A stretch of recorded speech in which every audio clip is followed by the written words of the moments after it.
chegando. Eu sou Vivi Costa e eu te convido a acompanhar comigo a partir de agora o que está acontecendo aí na sua região, no DF, no entorno. E claro que a gente também conversa sobre tudo o que acontece no mundo e que de alguma forma impacta a nossa vida. Vai ser um prazer ter a sua companhia. Vamos começar?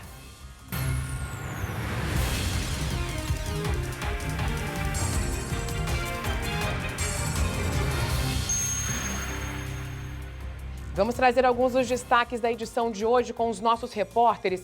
Uma moda ruim, viu, que tá pegando bandidos influencers. Já pensou? Uma quadrilha que traficava drogas na rodoviária costumava postar fotos no Instagram com o preço das pedras de crack. A Polícia Civil estava de olho nas redes sociais e aí descobriu esse esquema. Kátia Gomes. Exatamente, Viviane. Eles trabalhavam como se estivessem em uma feira aqui na área central de Brasília. Até o momento, a polícia já prendeu 19 pessoas. E essa operação já tem quase 2 anos, que começou desde o início das investigações até agora, no momento da prisão. Daqui a pouquinho eu volto com todos os detalhes. É muita cara de pau, né, Kátia? Até já. E olha, estelionatários davam golpes contratando financiamento de veículos usando procurações falsas. As vítimas descobriam que os bandidos tinham comprado um carro no nome delas, só quando a Serasa ligava avisando que o nome estava sujo na praça. Maicon Leão. Vivi, em alguns casos, as vítimas descobriram quando o oficial de justiça fez toque-toque lá na porta procurando um veículo que elas nunca compraram. Os criminosos atraíam essas vítimas oferecendo ali empréstimos com juros impraticáveis no mercado e ali conseguiam ter acesso a essa documentação. Com esses documentos, eles faziam procurações falsas e o resto da história eu te conto daqui a pouquinho. Quero saber, viu, Maicon? Inclusive para a gente poder alertar as pessoas, né? Até já. Combate ao feminicídio, um projeto piloto com um aparelho de botão do pânico para mulheres em situação de violência doméstica vai começar a ser testado pelas delegacias da mulher. Vanessa Vitória. No jornal de hoje a gente vai mostrar quem vai poder receber e o funcionamento dessa ferramenta aí que vem para fortalecer, endurecer e trazer aí mais alento para essas mulheres que vão poder acionar a Polícia Militar, uma viatura mais próxima delas ali no momento de necessidade, mas daqui a pouquinho a gente volta contando mais detalhes. Um apoio que muitas mulheres estão precisando, né, Vivi? Obrigada, até já. E um alerta, viu? Clima quente e chuvoso favorece o quê? Aparecimento de escorpiões. Moradores têm que redobrar os cuidados. Chegando da academia, logo lá na esquina eu vi que tinha um movimento estranho aqui na porta de casa. Eu acelerei o passo e vi que ela estava numa gritaria, Ana Carolina, numa gritaria. Perguntei à minha esposa o que era, ela falou que tinha sido picado por escorpião. Aí a gente decidiu levar no hospital. Aí no caminho eu liguei para o pai dela e informei que eu estava levando ela para o hospital e pedi para ele levar o documento e ir para lá. Chegando lá, a gente fez a ficha e ela já foi prontamente atendida e tomou o soro lá. Que perigo, hein? Morro de medo. Olha só, você já anotou o nosso WhatsApp? Aqui para você no telão, 996232421. O nosso Instagram também você pode começar a seguir e se comunicar com a gente. Está aqui, @SBT Brasília. Manda uma mensagem, comenta aqui o que está acontecendo durante o nosso jornal, manda aquela foto acompanhando a nossa edição que a gente mostra aqui. Eu quero estar cada vez mais perto de você, porque a sua voz é importante para mim, é importante aqui. Tem muita notícia para você acompanhar a partir de agora. Hoje é quarta-feira, 30 de agosto. Vamos juntos? Já estamos no ar.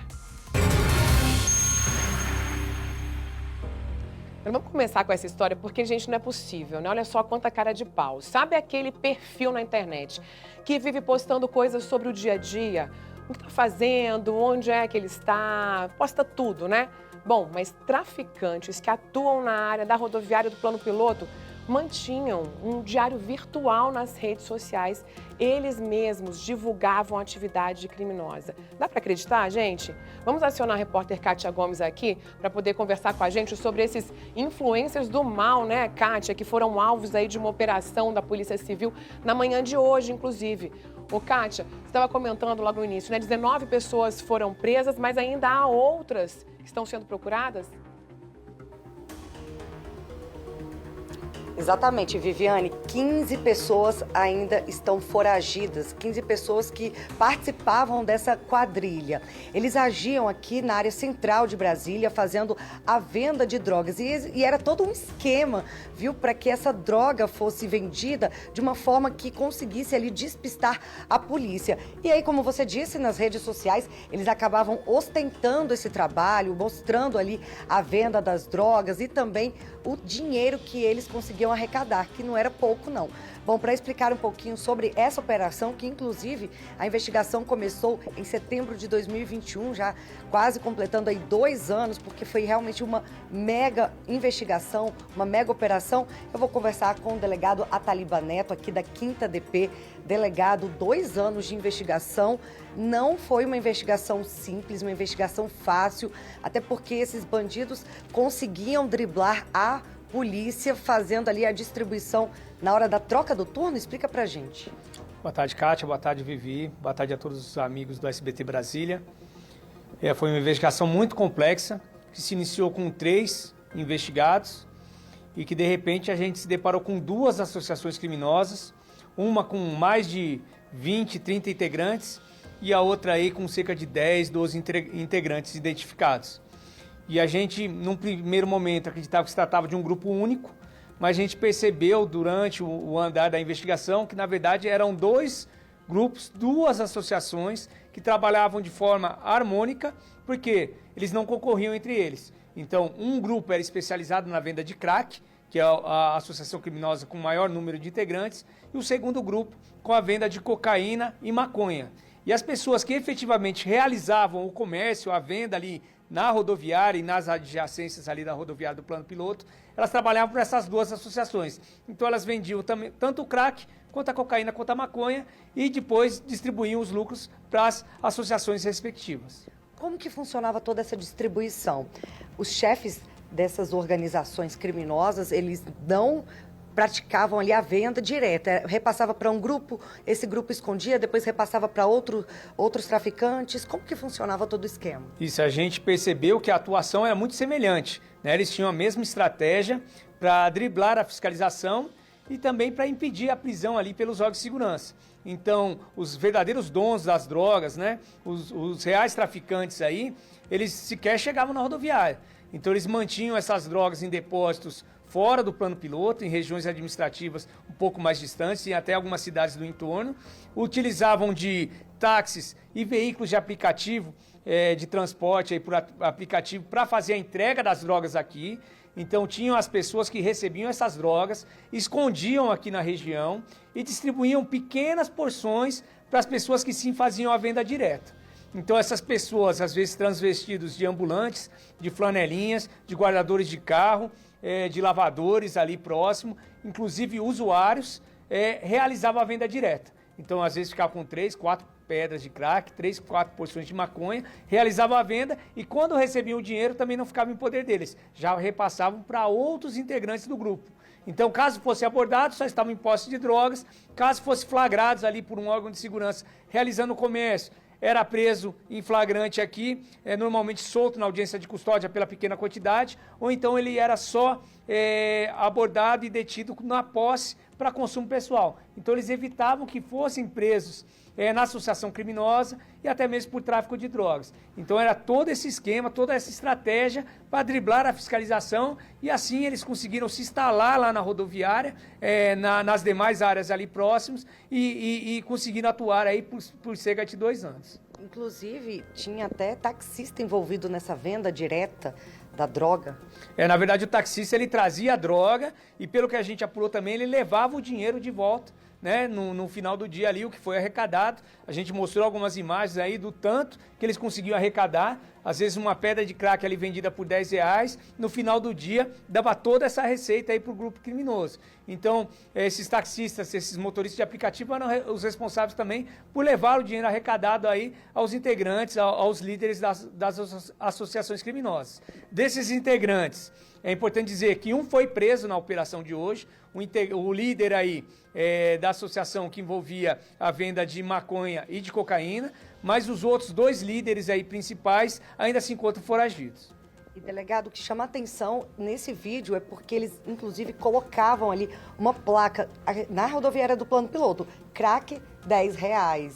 Ou seja, era uma venda que acontecia em plena luz do dia, facilmente. Provavelmente esse vídeo tenha sido realizado num dia de pouca fiscalização, provavelmente final de semana, e num horário de troca de turno do policiamento, né? A gente sabe que eles agiam com essa estratégia e que assim eles tentavam driblar a fiscalização. E provavelmente usando ali do pouco efetivo, eles tiveram essa audácia aí de filmar, registrar esse momento ali da venda de drogas com um cartaz daquele tamanho e que poderia aí ensejar o seu flagrante caso tivesse sido um policiamento no local. Delegado, a gente sabe que a área central de Brasília é muito delicada nessa questão do tráfico de drogas. Com essa operação, dá para dizer que vai amenizar ou acabar com o tráfico ali na região? A gente sabe que a gente precisa do apoio das outras forças aí do governo, né, dos outros órgãos de fiscalização, mas com certeza, né, ainda temos 15 integrantes dessa associação foragidos. Acredito que nesse espaço de tempo eles não vão retornar tão cedo ali para a rodoviária, e agora ali é a oportunidade da gente estar retirando do local esses falsos ambulantes, esses falsos guardadores de carro, esses falsos flanelinhas que estão realizando o comércio de drogas naquela localidade. E a gente sabe que com o tráfico de drogas também vem outros crimes, como os furtos, que é o nosso carro-chefe aqui. Então aqui na Quinta DP, nossa maior incidência criminal são os furtos em transeuntes, furtos em comércio, furtos em interior de veículo. E a gente sabe que está por trás disso é o tráfico de drogas. Delegado, além das prisões, também cumpriram mandados de busca e apreensão. Vocês conseguiram apreender algum material, dinheiro, drogas? Infelizmente, a gente foi surpreendido na operação de hoje que a grande maioria dos investigados não estava em sua residência e também não estava em poder de drogas. Os que foram encontrados com porções mínimas de drogas.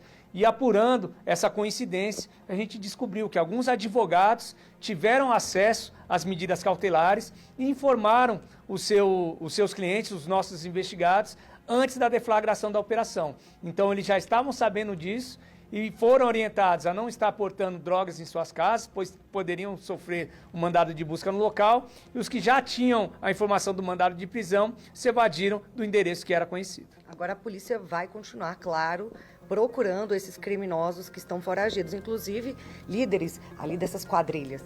Isso, a gente está divulgando o nome e a imagem de todos esses 15 foragidos e a gente espera contar aí com a colaboração da sociedade, que através do nosso disco de denúncia 97 informe o paradeiro deles para que eles possam ser presos e colocados aí fora de circulação, fora do nosso convívio social. Tá certo, delegado. Muito obrigado pelas informações. Então é isso, Viviane, com essa grande operação, foram 2 anos de investigação, né? Agora vai dar um alívio para a população que frequenta a rodoviária do Plano Piloto, né? E acaba ali se deparando com situações como essa, com grande tráfico de drogas ali na região.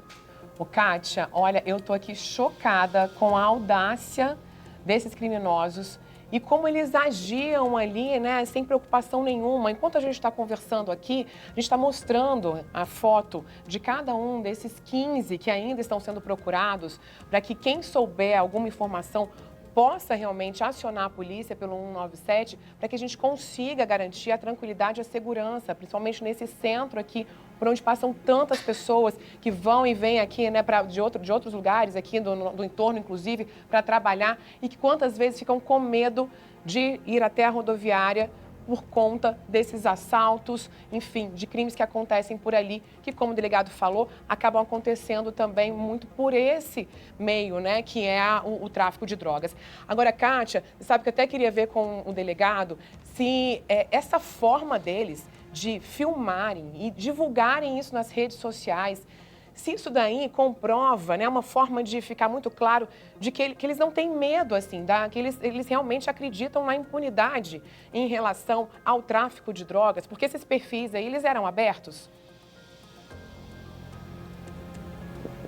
Pode responder, delegado. Estou sem áudio. Opa, desculpa, então vou repassar, o áudio do delegado caiu, vou repassar a pergunta. A Viviane perguntou se essa questão deles postarem nas redes sociais demonstra que eles acreditam na impunidade? Não só na impunidade, mas eles querem demonstrar também o poder. né? Então, durante esses 2 anos de investigação, eles foram investigados também em suas redes sociais e facilitaram para nós o nosso trabalho, colocando provas do crime, de todas as atividades criminosas que eles estavam exercendo, né? Isso aí materializou mais a nossa investigação e acabou se voltando contra eles. Mas claro que eles acreditavam na impunidade, acreditavam que não estavam sendo investigados, mas acabaram se dando mal e fizeram prova contra si mesmos. Tá certo, então, delegado. Muito obrigado pelas suas informações. Então é isso, Viviane. E claro, a polícia continua agora à procura desses 15 criminosos que estão foragidos. E que a gente traz esse assunto justamente também para poder tentar colaborar com a polícia, mostrando as imagens desses outros criminosos que estão sendo procurados ainda. Inclusive, eu quero agradecer ao delegado Ataliba, né, por essa participação aqui com a gente, para explicar exatamente como isso funcionava. E a gente realmente reforçar, né, como a gente disse, acreditar na impunidade, mas está aí. Foram anos investigando, mas que chegaram até esse esquema e agora, muito provavelmente, né, esses outros aí que estão sendo procurados também vão ser encontrados. Kátia, obrigada. E olha, gente, o número está aí, 197, para quem souber alguma informação para poder ajudar a polícia. Agora, imagina, um dia você recebeu uma ligação do Serasa ou outro órgão de análise de crédito dizendo que você está negativado, com nome sujo na praça, por um carro que comprou e não pagou. Só que detalhe, você não comprou nenhum carro. Pois é, gente, uma quadrilha criminosa que estava roubando dados de consumidores e retirando carros das concessionárias e deixando a dívida para as vítimas que nem sabiam desse veículo. Que situação, hein? Vamos conversar agora com o Maicon Leão, que tem os detalhes até para a gente poder entender melhor aí e tentar se prevenir, né, Maicon? Boa tarde para você. Explica para a gente, quando vai fazer um financiamento, há um processo ali, né, tão trabalhoso, que você tem que ter um monte de assinatura, tem que mostrar vários documentos. Como é que eles conseguiam esses documentos das vítimas? Pois é, Vivi, boa tarde para você, para todo mundo ligado no SBT Brasília, primeira edição. Quando nós realmente queremos fazer ali um financiamento, tirar um carro da concessionária, é um negócio muito burocrático, com muitas assinaturas, mas a gente está falando de uma organização criminosa que conseguia fraudar todo esse processo. Para quem está em casa entender, primeiro, essas vítimas, Vivi, elas eram fisgadas ali com anúncios de empréstimos com taxas de juros baixas. Para falar a verdade, taxas de juros impraticáveis no mercado. A pessoa era ali primeiro sondada, via um anúncio, entrava em contato com o golpista. E aí, ao longo da conversa, eles iam falando como seria o empréstimo. Esse criminoso ali no início, ele se passava como um representante comercial, digamos assim, de algum banco, alguma instituição financeira. E ali conseguia ganhar a confiança dessa pessoa, passava as informações. Mas olha, como de praxe no banco, nesse caso não era diferente. Eu vou precisar de uma cópia do seu documento, do seu comprovante de endereço. Olha, eu vou precisar que você assine esse documento aqui. E mandava esses documentos, Vivi, achando que estava fazendo um empréstimo, mas na verdade estava dando ali munição para esses criminosos. E aí, com posse desses documentos, o que acontecia? Não chegava empréstimo e essa pessoa ainda era bloqueada ali da conversa. E esses dados eram enviados para Goiânia, onde a chefe ali dessa organização criminosa conseguia fazer algumas procurações e aí era onde eles conseguiam andar com esses empréstimos, na verdade, com esses financiamentos desses carros. Mas quem vai explicar para a gente direitinho é o delegado Dr. Eric Salom, aqui da 9ª DP, que vai explicar para a gente. Doutor, vocês começaram ali investigando primeiro um caso, descobriram que era 3 e hoje, no momento da operação, encontraram outros 6 veículos lá, ou seja, era um esquema grande, já e tudo bem premeditado, bem divididinho. Boa tarde.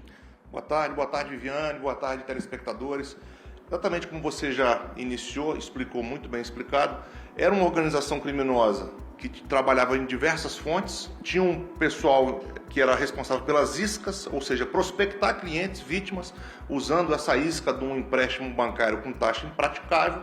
Uma vez de posse desses documentos, então remetiam para um núcleo de Goiânia, que tinha facilidade de falsificar procurações. Com essas procurações e também com acesso nas concessionárias do DF, aproveitando da frouxidão dos processos dessas concessionárias, conseguiam então financiar veículos em nome das vítimas. Num terceiro momento, que é realmente o ponto inusitado, que a gente não conhecia, um terceiro criminoso, de forma teatral, usava de um serviço de um cartório de Minas Gerais que emite procurações via videoconferência Então esse criminoso se apresentava na videoconferência como se fosse a vítima, tentando uma nova procuração para revender esse carro para um terceiro.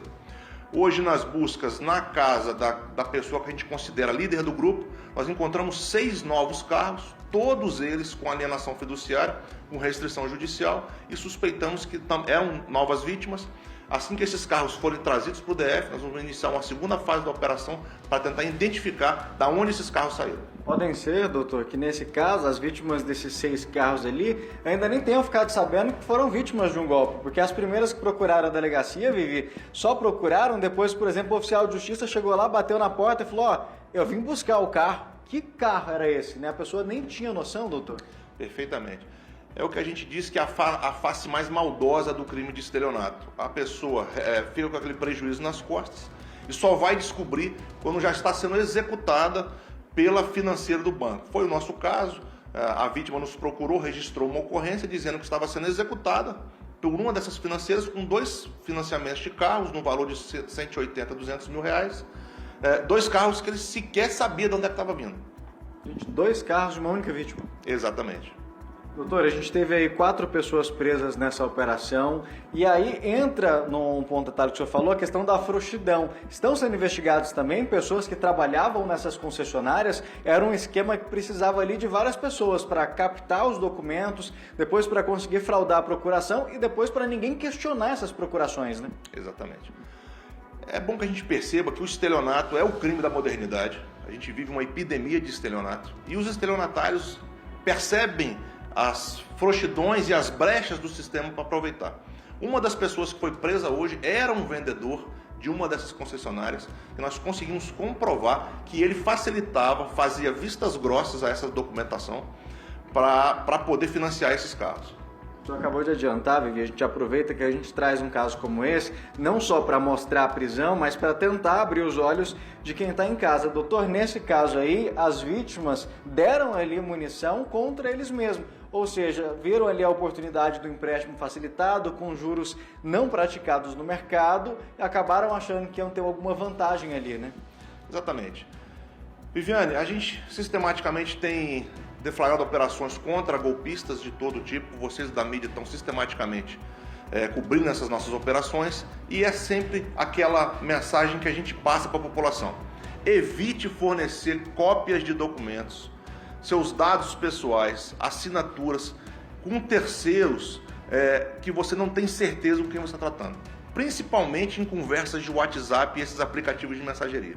Uma vez que seus dados pessoais, cópias dos seus documentos caíram na mão dos estelionatários, eles fazem miséria e para você tentar limpar o seu nome, você vai ter muita dor de cabeça. Doutor, uma dúvida que fica igual, num caso como esse, depois que esse grupo foi preso, a polícia comprovou ali que realmente essas vítimas não tinham a ver com essa situação. Como é que fica? Eles continuam no prejuízo? A gente sabe que essa parte seria mais da financeira, mas com a experiência que o senhor tem aí, só para a gente entender um pouquinho o que acontece.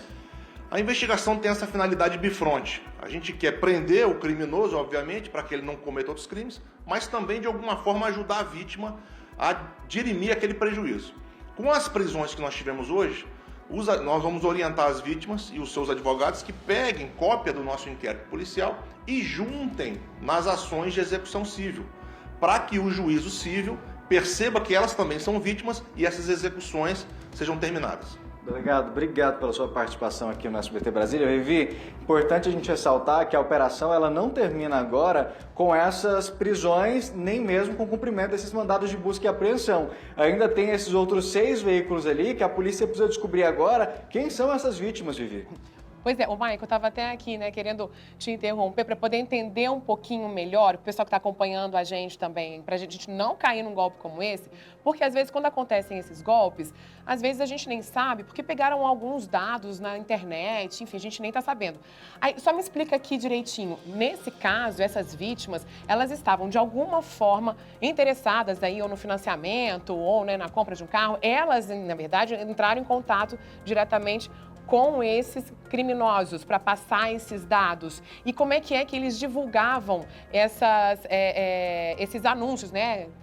Explica um pouquinho melhor, só para a gente ficar cada vez mais atento a um tipo de golpe que a gente pode evitar, né? Porque é muito mais fácil a gente procurar algum lugar que seja realmente confiável. Delegada, a Vivi está comentando que muitas vezes, até aqui mesmo, Vivi, nessa mesma delegacia, a gente tratou de outros golpes em que as pessoas, na verdade, esses criminosos, tinham acesso aos dados dessas pessoas por meio da internet sem esse contato direto. Mas ali, muitas vezes, essas vítimas chegaram a entrar em contato com esses golpistas. Como é que funcionavam esses anúncios? Era escancarado mesmo? Essa facção, vamos dizer assim, a ponta responsável pela prospecção de vítimas, utilizava de anúncios em jornais, na própria OLX, em grupos de WhatsApp, grupos de Facebook, se apresentando como correspondentes bancários. E ali faziam ofertas públicas de empréstimos que, se realmente a vítima tivesse um pouco mais de cuidado, perceberia que eram taxas de juros impraticáveis. Então ela lançava essa isca, vamos dizer assim, nas mídias, nas redes sociais, e trabalhando na estatística sempre vai acabar encontrando um desavisado. Então a vítima percebia ali, sem saber que se tornaria vítima na frente, via uma oportunidade de conseguir um empréstimo, às vezes aproveitando ali de uma situação que a pessoa está no aperto, com uma dívida, viu ali a oportunidade, mas na verdade, como o senhor disse, ele mordeu a isca ali. Exatamente. A arma do estelionatário é a língua, eles são muito bons de lábia. Alguns que foram presos hoje já haviam vindo aqui na delegacia e prestado declaração para mim, e eu cheguei a pensar que realmente eram inocentes. Com o avanço da investigação e com a nova coleta de elementos de informação, que nós tivemos a certeza que eles estavam envolvidos e, portanto, pedimos os mandados de prisão e o judiciário nos acompanhou. Ou seja, Vivi, não dá para confiar em ninguém, como o próprio doutor adiantou agora há pouco, compartilhar documento de jeito nenhum. A gente já tem aí uma série de golpes em que, infelizmente, existem dados vazados aí na internet, o que já facilita a ação de criminosos. Agora, você enviar ali, por exemplo, uma cópia dos seus documentos, seu comprovante de endereço, você está dando tudo o que um golpista precisa. Num caso de um correspondente bancário sério, por exemplo, você vai ter uma reunião presencial, vai ter um escritório, e muitas vezes, doutor, até no escritório a gente tem que tomar cuidado, mas você vai ter um escritório ali no banco, por exemplo, para você ter um contato ali, que não é simplesmente vou resolver tudo aqui pelo celular. A tecnologia facilitou muito a vida, modernizou, mas em alguns casos a gente ainda tem que ter um pezinho atrás, checar, e lá, às vezes no olho a gente ainda cai no golpe, né, doutor? Exatamente. A tecnologia, ela veio para facilitar a vida, essa eficiência, principalmente na época da pandemia, onde o contato presencial foi muito diminuído. Então os bancos e os estelionatários, percebendo essa comodidade do uso desses aplicativos de mensageria, viram aí uma brecha e realmente virou uma epidemia. Mas o bom, Vivi, é que a gente está sempre mostrando aqui a Polícia Civil trabalhando não só aqui no DF, como nesse caso, os crimes foram cometidos aqui, as vítimas são daqui, mas os criminosos estavam alguns em Goiânia. Tem problema não, a polícia vai lá buscar, independente do estado que for. Tem o golpe acontecendo, mas tem a polícia também trabalhando para prender. E a gente teve aí a primeira fase dessa operação, 4 pessoas presas, diversos mandados de busca e apreensão foram cumpridos. Tem agora esses veículos lá para descobrir quem são essas vítimas. E também, um dos próximos alvos dessa nova etapa da investigação é saber quem facilitava essas procurações, como é que funcionava esse trabalho, a origem delas e se tem algum cartório envolvido nessa situação, Vivi. Pois é, nosso papel aqui também, né? Tá ajudando, alertando a população para poder entender quantos golpes estão na praça aí, para que realmente possam se prevenir e desconfiar sempre, né, Maicon? A gente sabe que essas mensagens para WhatsApp, anúncios que têm facilidades demais, a gente tem sempre ter um pé atrás. Obrigada, viu, Maicon? Agradece também por mim aí o delegado Eric. Até já. E o tempo quente e chuvoso, hein, gente? A gente está vivendo esse momento agora e aí realmente é um perigo, é um ambiente perfeito para a proliferação dos escorpiões amarelos, os mais comuns e perigosos na nossa região. Lá em Planaltina, moradores do Jardim Roriz estão preocupados com casos de picadas dos animais peçonhentos que são cada vez mais frequentes por lá. Veja só.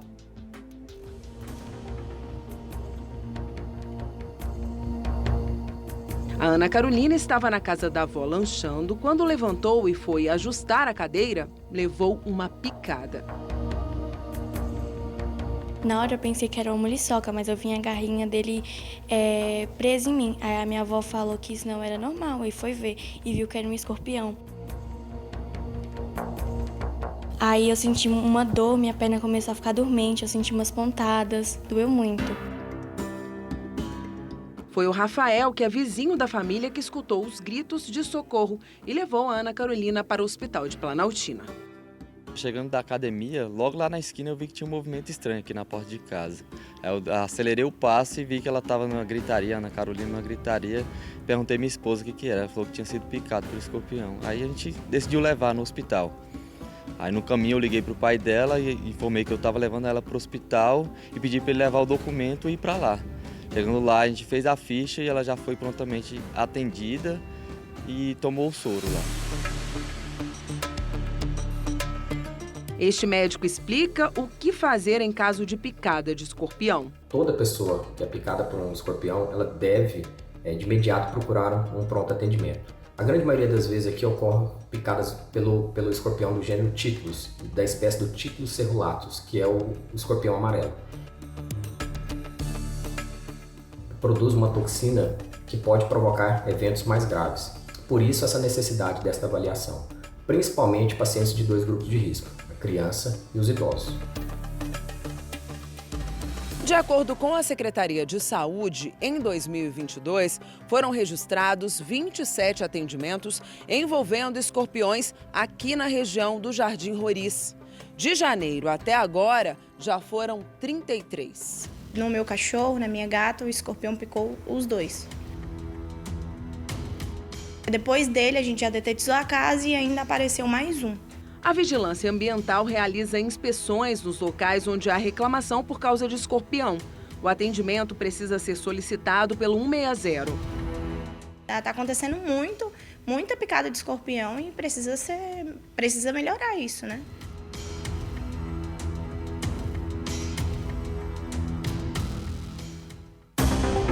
Ai, gente, vou te falar que eu fico até arrepiada quando falo escorpião, até porque a gente sabe que não tem um veneno, né? A gente fala, vai detetizar, mas não tem um veneno específico para acabar com o escorpião. Então tem que ficar muito atento mesmo. E olha, a Secretaria de Saúde tem vários pontos onde tem o soro, caso a pessoa seja picada. O agarrão tem todos os soros e tem mais 10 lugares. Então, havia uma informação circulando, até tem uma reportagem da própria Secretaria desmentindo essa informação de que a Agarran não estaria mais oferecendo esse soro, mas está. E aí, se você quiser saber os outros locais também, é só entrar no site da Secretaria para você poder confirmar. Agora, é um horror, né? A gente fala assim, como é que pode acabar, então, de fato, com esses escorpiões? Nem que galinha da Angola, que é bom para isso, né? Mas não dá para colocar em tudo quanto é lugar, então a gente tem que se prevenir mesmo.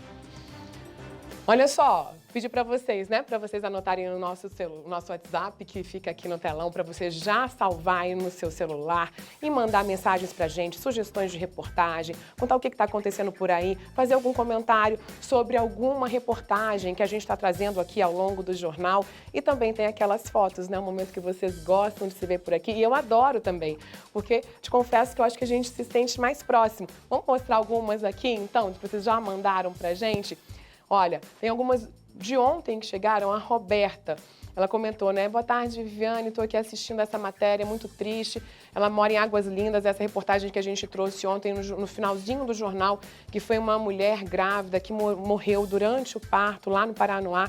Esse caso está sendo investigado porque ela chegou na sexta-feira para ser atendida, os exames foram feitos, apontando ali que realmente as coisas não estavam indo muito bem e ela acabou morrendo na noite de domingo e realmente, assim, uma notícia triste demais e a gente continua acompanhando, inclusive, esse caso. Flávio Campos, sempre de olho nas promoções do SBT, tá aqui o Flávio, né, que volta e meia a gente traz aqui algumas promoções para vocês poderem aproveitar. Que bom, Flávio, obrigada. Augusto Gonçalves, boa tarde, Vivi, meu nome é Augusto Gonçalves, este é o melhor jornal de Brasília, eu sou do Paranoá. Que ótimo! Fiquei feliz aqui também com sua mensagem, Augusto. Beijo para todo mundo do Paranoá. E a dona Cida, que mandou essa fotinho aqui também, olha, o pessoal assistindo lá na casa dela, estamos ligados sempre. Ela que é lá de São Sebastião, tá aqui com uma fofurinha também. Não sei se aqui é um filho dela, enfim, um parente que tá ali e com uma bebezinha fofinha no colo. Um beijo, dona Cida, obrigada também pela mensagem. Bom, dá tempo de mais uma aqui, Maria Belém. Ela colocou, oi Vivi, você brilha o SBT, parabéns. Ô, dona Maria Belém, muito obrigada pela mensagem, vi vocês que fazem com que a gente realmente venha trabalhar aqui animado, né? Assim, vocês que abrilhantam aqui o nosso jornal. Então, façam também como eles, mandem também as suas fotos, as suas mensagens e a gente vai se conectando por aqui. Bom, e vamos continuar então com as nossas notícias aqui, né, do DF, do entorno, porque lá em Samambaia, ladrões invadiram uma casa para furtar e levaram até uma cachorrinha da família.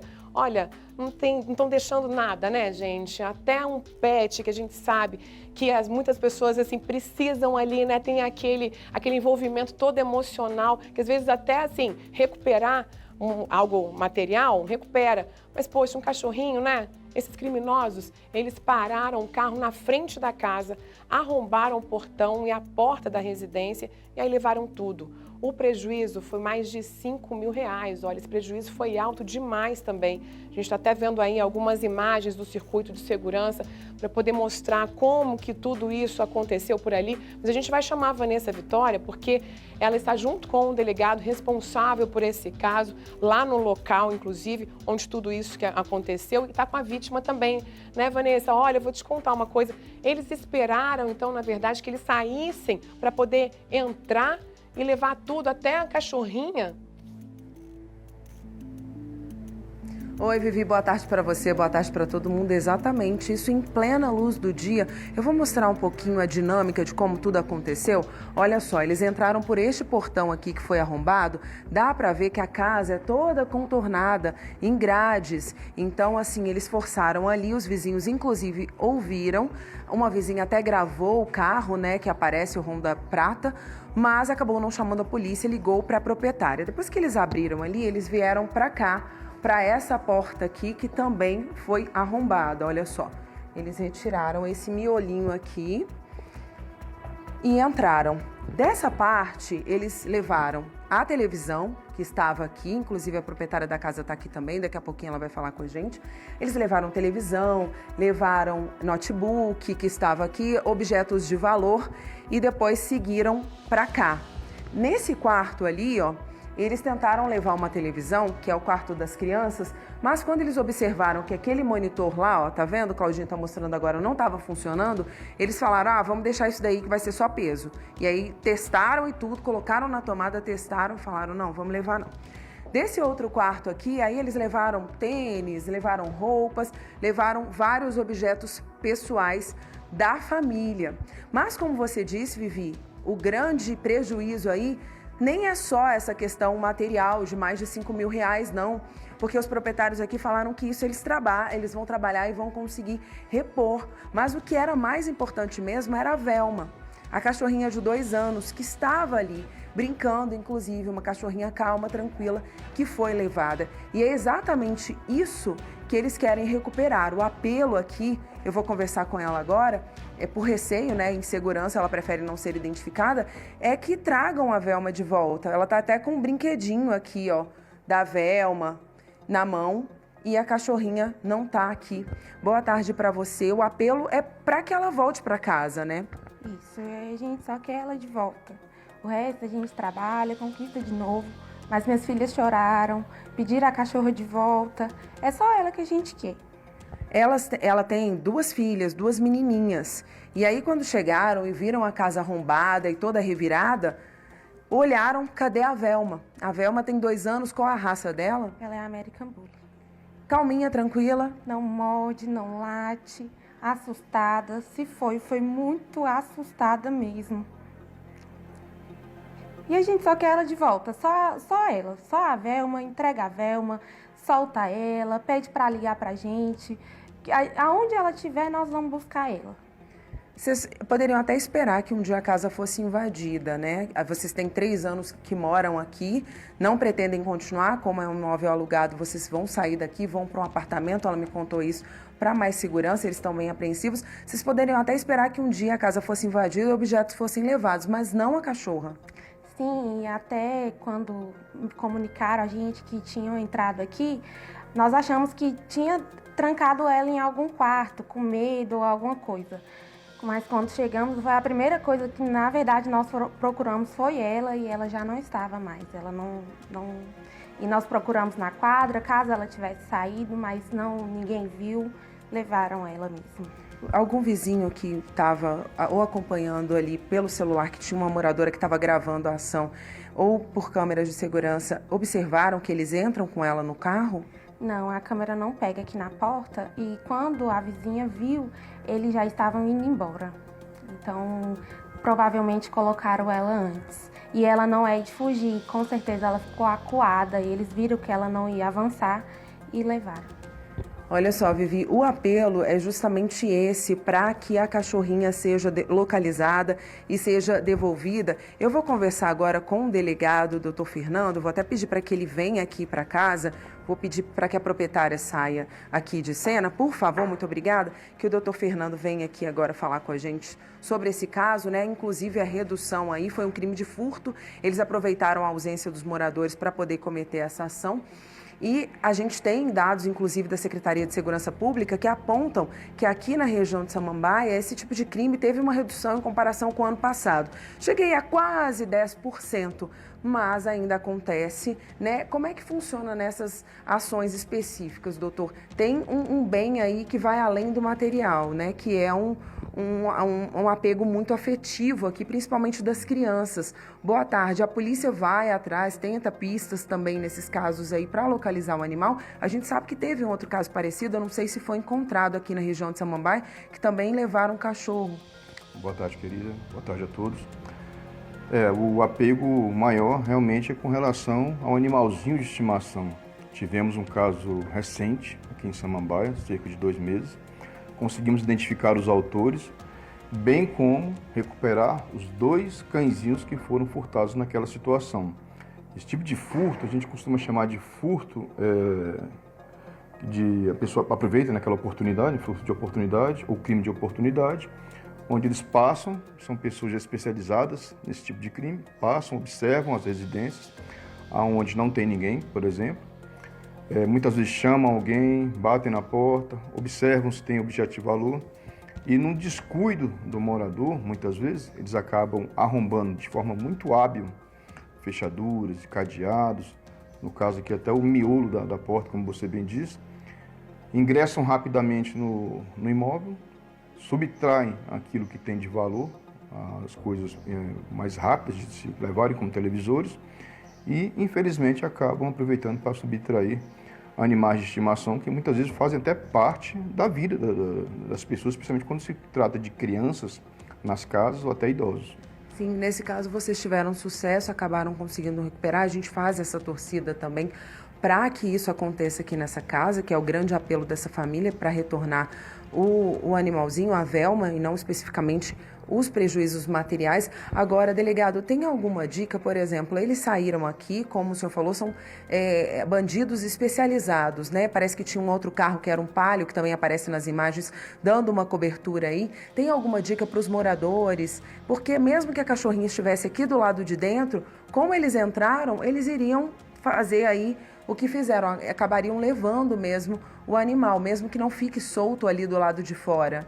Sim, a gente sempre orienta as pessoas a comunicarem com os vizinhos, fazer uma espécie de rede de proteção, instalar algum equipamento de segurança na casa, como alarme, tudo que dificultar o ingresso desses ladrões, desses bandidos, eles acabam evitando aquele local e procuram sempre um local com maior facilidade para poderem realizar os seus crimes. Aqui os vizinhos até viram, chegou a fazer uma imagem, mas eles já estavam saindo, né? De repente, a dica também para a vizinhança, essa rede de proteção aí, é ligar para a Polícia Militar, né? Porque a vizinha acabou ligando primeiro para ela. E ela levou 30 minutos do trabalho dela até aqui. Demorou muito para chegar. Isso, a gente sempre pede para a pessoa fazer o contato no 190, que é a emergência da Polícia Militar, ou no 197 da Polícia Civil, que passa para a delegacia da área, e observar detalhes, como placa de carro, por exemplo, algumas características das pessoas, observar, como já houve alguns casos aqui em Samambaia, por exemplo, carros desconhecidos, pessoas desconhecidas passando em frente às casas, observando, olhando por cima do muro ou pela grade, se há alguém na casa, situações estranhas que chamem a atenção. Comunica com a delegacia da área ou com o 190, a gente vem, faz aquela abordagem e já evitamos alguns casos desse tipo de crime aqui na região, com essa parceria, comunidade e polícia. Ô, Vanessa. Então, Vivi, é isso, porque imagina só, Vivi, a pessoa chega em casa, a casa arrombada, leva um monte de coisa e leva o bichinho, imagina? Pois é, eu estava situação até... triste, né? Principalmente para as crianças. Pois é, estava até pegando esse gancho aí, né, do delegado, que, se ele estiver me ouvindo também, boa tarde, viu, delegado? Obrigada por participar aqui com a gente. É o seguinte, ele estava falando justamente da importância de estar... ele não está me ouvindo, né? Mas você repassa, por favor, Vanessa, porque ele estava falando da importância da comunidade toda se ajudar. E nesse caso em específico, acho que os vizinhos conseguiram ainda ali fazer uma filmagem do carro, não foi isso? Mas eles não acionaram a polícia na hora, porque assim, acionar na hora que acontece o crime, fica muito mais fácil da polícia agir e encontrar esses criminosos, né? Sim, Vivi. Olha só, o doutor Fernando deu um probleminha aqui no retorno dele, ele não está te ouvindo, mas eu vou fazer esse comentário com ele. O que acontece? A vizinha que viu, quando ela filma, quando ela pega, ela está num trecho ali do portão dela que não dá para visualizar muita coisa. Mas mostram os homens, 2 homens, entrando em um carro. É isso que ela consegue gravar. E o que acontece nesse momento? Eu não sei se o desespero, né, de falar assim, peraí, tá tendo uma ação estranha ali, ela acaba ligando para a proprietária. Ela não teve aquele start de fazer o contato com a polícia militar, né? Que de repente, se tivesse feito, às vezes uma viatura aqui na região que estivesse posicionada, não é isso mesmo, doutor? Esse comentário que a Vivi faz é com relação a essa rede de apoio que você falou, que a vizinhança tem que ter e que vocês já conseguiram evitar crimes aqui com essa rede de apoio. Nesse momento que ela percebe que os 2 homens estão saindo da casa, estão entrando no carro e não são os moradores, ligar mesmo para a polícia militar, como a gente reforçou aqui, porque de repente tem uma viatura bem pertinho, né, doutor? E consegue até seguir esse carro. Exatamente. Nós temos várias equipes da Polícia Militar fazendo rondas aqui na região. O policial daqui é muito bom, o 11º Batalhão. E temos também equipes da nossa própria delegacia da 26ª DP, que a gente faz algumas operações e ações em viaturas veladas, a paisano, como se diz na gíria popular. E numa informação dessa, ligando na delegacia, no 197 ou no 190, a gente aciona as equipes de rua a fim de que possam abordar esses meliantes, fazendo a prisão em flagrante, recuperando os objetos e, nesse caso, o bem mais precioso que foi subtraído da família, o cãozinho de estimação. Tá vendo, Vivi? Até uma informação aí que o delegado traz com relação ao 197, porque muitas vezes a gente vê a Polícia Civil aí na parte pós-Polícia Militar, né? Você ligou 190 e aí depois é que entra o trabalho da Polícia Civil. E aí a gente tem o doutor Fernando aqui falando pra gente que tem as viaturas descaracterizadas, que até fortalecem esse trabalho, porque às vezes os criminosos estão passando e vem uma viatura da PM e eles já fogem, mas as viaturas da Polícia Civil e que ficam em atuação aqui na região de Samambaia, não são viaturas caracterizadas, são carros comuns. Inclusive, eu vou até falar uma coisa aqui agora, que quando a gente estava esperando o doutor Fernando para a gente poder entrar ao vivo, o nosso cinegrafista viu um carro que parecia o da Polícia Civil, e ele falou assim, olha, viatura, viatura. E era um carro totalmente descaracterizado, e na verdade era um motorista de aplicativo, gente, não era o carro. Mas para vocês terem ideia do tanto que confunde realmente, confunde até a nossa equipe aqui da televisão, que está acostumada e sabe que a Polícia Civil tem viaturas descaracterizadas, né? E isso aí ajuda, porque o bandido pensa que é um carro comum de um motorista, né, do dia a dia que está passando por ali. E não é. É a Polícia Civil que está de olho e pode colocar as mãos neles, né, doutor? Isso mesmo. Ajuda bastante, confunde, inibe muitas vezes a ação dos criminosos. Eles veem um carro, como você diz, parecido com uma viatura, porque muitos deles já conhecem o tipo de carro que a polícia usa. Ah, tem os bandidos que já estão de olho também? Eita ferro! E por isso que a gente sempre troca as nossas viaturas com outras delegacias, outros modelos, outras cores, para o carro não ficar, entre aspas, queimado na região. Muitos deles já conhecem. Então, quando eles veem algum carro parecido, eles já evitam alguma ação criminosa, pois sabem que ali pode se tratar de uma equipe da Polícia Civil que poderá fazer, então, a prisão em flagrante. E nesse caso, só queria complementar, Vivi, e para quem está nos assistindo, que nós já estamos correndo atrás aqui na nossa investigação. Já foi feita a perícia aqui com relação aos vestígios deixados aí pelos ladrões e esperamos contar aí com a grande audiência do SBT Brasília para que as pessoas possam nos ajudar fazendo denúncias anônimas sobre os criminosos, porque muita gente conhece, fica com receio de denunciar, então a gente pede fazendo 197, que a gente garante o sigilo e o anonimato, ou diretamente na delegacia, pode me procurar, a gente está lá 24 horas de portas abertas, e foi assim que a gente conseguiu resolver, por exemplo, o outro furto, há 2 meses atrás, onde foram subtraídos 2 cãezinhos Shih Tzu. Foi por meio de denúncia anônima. Exatamente. As denúncias. Nós identificamos os autores através do trabalho pericial e da investigação, e os cãezinhos foram localizados graças à denúncia anônima de uma pessoa que sabia daquela situação, viu a venda dos cãezinhos, nos comunicou e conseguimos recuperá-los. Doutor, sobre esse caso específico da casa que a gente está aqui em Samambaia, já deu para identificar com relação às placas, quais são esses veículos, se são veículos com placa fria ou ainda está no processo? Está no processo, mas a princípio não são veículos com placas clonadas. Acredito, esses elementos acabam fazendo tantas vezes esse tipo de ação que acabam muitas vezes se descuidando com relação a esconder ali a placa ou até mesmo de entrar com o carro dentro da própria garagem, como já tivemos outros casos, né? Entram com o carro na garagem, fazem a mudança das vítimas e depois saem na maior cara de pau. A ação essa está sendo muito coibida tanto pela Polícia Militar nas ruas, fazendo abordagens, quanto a repressiva pela Polícia Civil, com investigação, identificação e apresentação desses elementos ao Poder Judiciário. Doutor, muito obrigada aí. E a gente segue na torcida pelo trabalho de localização da Velma, que é o grande pedido aqui dessa família. E reforçando o que o delegado disse, se você viu aí a Velma, essa cachorrinha American Bully, que tem 2 aninhos e que morava aqui com essa família, você pode ajudar, como aconteceu no caso, num outro caso em Samambaia que o delegado acabou de reforçar. Então entre em contato com o 197, você não precisa se identificar, fala onde é que a Velma está, porque é tudo que essa família quer nesse momento, é tudo que as crianças que moram aqui querem nesse momento. Prejuízo financeiro, como a gente já falou, eles vão trabalhar e vão recuperar, mas a Velma tem que ser ela. Então se você viu essa cachorrinha por aí, ou esses veículos, tem alguma pista, ajude a polícia a trazê-la de volta. Vivi, eu volto com você. Ai, a gente está com a imagem dela aqui na tela, que fofura. A gente espera que realmente sensibilize aí as pessoas para poderem encontrar a Velma, para que ela volte para a família. Super importante essas dicas. A gente sabe, né, que o delegado Fernando Fernandes tem uma atuação muito forte aí em Samambaia. E a gente espera que ele consiga identificar esse criminoso e levar essa cachorrinha de volta para a família. Ô, Vanessa, olha, daqui a pouquinho a gente vai voltar a conversar, né? Inclusive com o delegado também, porque há um outro caso de um pedófilo que foi preso aí em Samambaia. E a gente vai trazer outras dicas, inclusive para os pais ficarem atentos, as crianças também. E a gente vai começar daqui a pouquinho. Já te chamo, tá bom? Já a gente volta nesse assunto. Obrigada, até já. Vamos falar agora, na verdade, com a Kátia Gomes, porque é o seguinte, gente, fiscais da agência da F-Legal são suspeitos de faturar mais de 2 milhões de reais, evitando a aplicação de multas e fiscalização da agência em determinadas ações. Uma operação da Polícia Civil, que foi chamada de Olhos Vendados, cumpriu hoje 8 mandados de busca e apreensão aos servidores públicos.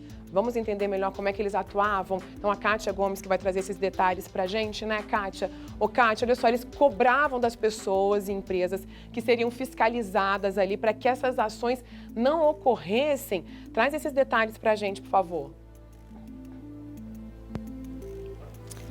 Sim, Viviane, ou outros empresários que já tinham sofrido ali com a fiscalização do governo para que eles não dessem andamento nessas investigações, nessas fiscalizações. Bom, para dar todos os detalhes dessa operação, que também foi uma grande operação realizada hoje pela Polícia Civil, eu vou conversar agora com o Ricardo Gurgel, que é o delegado responsável por essa operação. Delegado, mais uma operação envolvendo servidores públicos, né? Explica pra gente com detalhes como que eles agiam e como estavam faturando, conseguindo dinheiro desses empresários. Primeiramente, boa tarde, Kátia, boa tarde, telespectadores.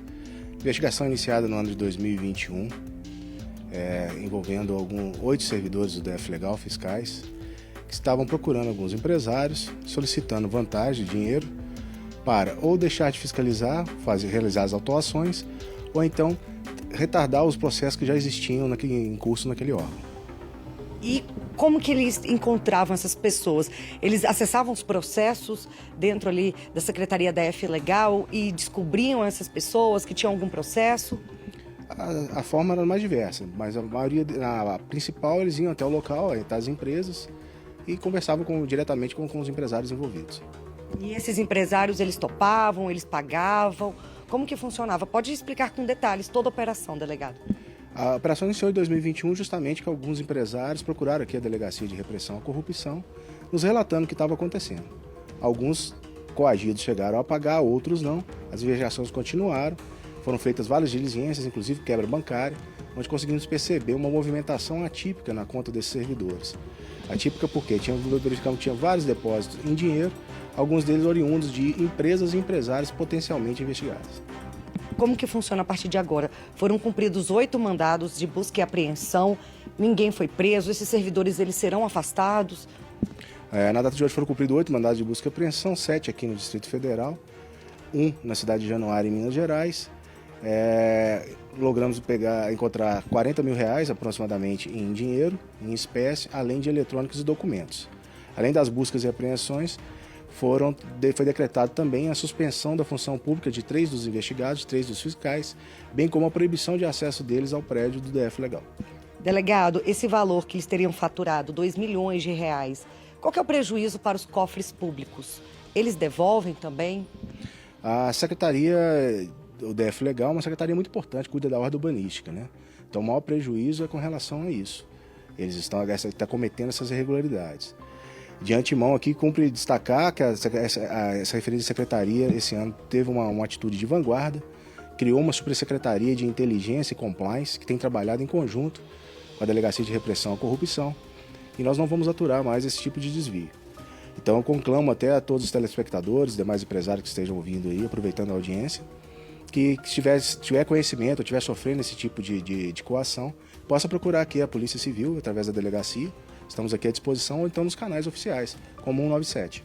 Delegado, esses suspeitos, eles podem responder pelos crimes de corrupção passiva, advocacia administrativa, integrar organização criminosa, lavagem de dinheiro, podem ser condenados até 30 anos de prisão. E em relação aos empresários que pagaram propina, eles também são investigados? No momento, os empresários que foram até agora, no momento, identificados, estão sendo colocados na situação de vítima. Então, a gente as medidas de hoje visam identificar novos empresários. Como eu falei aqui, quem estiver na mesma situação pode procurar aqui a polícia, que nós estamos à disposição para ouvi-los a versão deles. Agora, delegado, existe algum ramo específico que esses agentes atuavam, cobravam essa propina ou não? Diversos empresários, diversos ramos? Eram diversos ramos, não tinha um ramo específico, uma atuação específica a um núcleo de empresários, não. Pode dar algum exemplo de algumas vítimas? Não, no momento o processo corre sigilo, a gente não está podendo declinar o nome nem dos envolvidos, dos investigados, nem mesmo dos empresários que participaram. Está com sigilo judicial. Nem o ramo consegue, não pode dizer? Não, no momento não é interessante para a investigação a gente passar esses dados. Tá certo. Tem mais algum detalhe da investigação, delegado, que o senhor queira passar para a gente? Não, já foram apreendidos, como falei, o dinheiro, o numerário, os documentos e os eletrônicos vão ser analisados para robustecer os elementos de informação que já colhemos, bem como identificar outros participantes e as vítimas também. Por enquanto, ninguém foi preso? Não há prisão. Foram cumpridos 8 mandados de busca e apreensão e a determinação de afastamento da função pública. Tá certo, então, delegado. Muito obrigado pelas suas informações. Então é isso, Viviane. Como o delegado disse, agora todo o material apreendido vai ser analisado para tentar aí identificar mais indícios desse crime. Eu volto com você. Obrigada pelas informações, viu, Kátia? Até já. Olha, eu comentei com vocês que daqui a pouquinho a gente vai conversar de novo com a Vanessa Vitória para falar sobre um pedófilo que foi preso lá em Samambaia. Um caso, né, que é justamente para a gente poder alertar famílias, uns cuidados que tem que ter com as crianças, porque ele divulgava fotos de crianças, de pornografia. Mas antes da gente falar sobre isso, eu quero acionar agora o Isaías Godinho, porque quem for passar ali pela esplanada dos ministérios tem que ter muita atenção hoje, porque tem algumas alterações no trânsito. O que está acontecendo por lá, né? Representantes de povos indígenas seguem até a Praça dos Três Poderes para poder acompanhar a retomada do julgamento do marco temporal. O que é isso, né? A gente volta e meia escuta aí, marco temporal, o que é? É a tese de que indígenas só têm direito às terras que já eram tradicionalmente ocupadas por eles até o dia da promulgação da Constituição, que foi lá, né, em 5 de outubro de 1988. Vamos conversar então com o Isaías Godinho, que está ali acompanhando tudo isso, né? Ô Isaías, bem-vindo, boa tarde para você. Conta pra gente como é que está a movimentação por aí, né, dos povos indígenas, como é que está o trânsito e como é que está também essa votação, em que pé que está a votação lá no STF. Oi, Vivi, muito boa tarde para você também que acompanha a programação do SBT. Olha só, por aqui, pela praça do Museu Nacional, a movimentação até que está bastante grande, de várias etnias indígenas, representantes dos povos originários, justamente ali para se mobilizar, para reivindicar os seus direitos aos ministros do Supremo Tribunal Federal que retomam nesta quarta-feira o julgamento em torno do marco temporal. Essa tese jurídica que está sendo analisada pelo Supremo desde 2021, foi retomada em junho desse ano. No entanto, após o pedido de vistas ali do ministro André Mendonça, houve a interrupção desse julgamento que retoma nesta quarta-feira. Foi um pedido, inclusive, da ministra Rosa Weber, que é presidente do Supremo Tribunal Federal, que se aposenta agora em outubro, quando ela completa 75 anos. Ela pediu também para fazer parte dessa votação tão importante. O trânsito por aqui está bem fluido, por esta avenida. Agora há pouco teve uma pequena interdição ali próxima à esplanada dos ministérios rumo ao Congresso Nacional, mas agora o trânsito já se normalizou. No entanto, a movimentação de indígenas agora há pouco estava mais intensa, agora está mais tranquila. Aqui ao meu lado está o representante da Articulação dos Povos Originários, que está, inclusive, ajudando nessa mobilização, está conversando com alguns ministros também do Supremo Tribunal Federal para saber a que pé está essa questão da tese do marco temporal. O Kleber Caripuna está aqui ao meu lado. E eu queria saber, Kleber, qual é a expectativa para a votação de hoje, que inicia agora às 14 horas? Boa tarde a todos. A nossa expectativa é que o julgamento ele dê uma retomada e continue sem interrupção agora. Acho que todos nós, a sociedade brasileira, os povos indígenas do Brasil inteiro, a sociedade internacional, precisamos dar um ponto final nesse julgamento e garantir os direitos originários dos povos indígenas. Então, a nossa expectativa é que, após a retomada do voto do ministro André Mendonça, que pediu vista no último julgamento, dê sequência normal dos próximos ministros proferindo seu voto. Não sabemos se conclui hoje, uma perspectiva aí de repassar além do dia de hoje, até amanhã e próximas sessões. Então, vamos estar aqui continuando, mobilizados, articulados, numa mobilização ordeira, pacífica, dialogada também com os poderes, também com o próprio Supremo, para que a gente consiga, de fato, garantir o direito da nossa mobilização, da nossa manifestação e dar força ao Supremo Tribunal Federal para que conclua o julgamento deste processo contra o marco temporal, que para a gente é uma tese totalmente inconstitucional e que não garante o direito originário dos povos indígenas à demarcação das suas terras. Kleber, algumas informações de articulistas políticos disseram que o ministro Cristiano Zanin ele pode pedir vistas também para ter mais tempo para analisar. No entanto, eu fiquei sabendo também que a ministra dos Povos Originários, Sônia Guajajara, juntamente com vocês da PIB, tem mantido ali um contato com o ministro Cristiano Zanin. O que se pode esperar do voto desse ministro?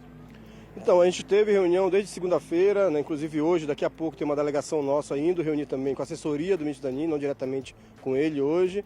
E a perspectiva, a partir da conversa com a ministra Sônia Guajajara e com as delegações que estamos se reunindo desde a segunda-feira, é de um resultado da conversa muito positiva, de que possivelmente haja uma votação do ministro Zanin.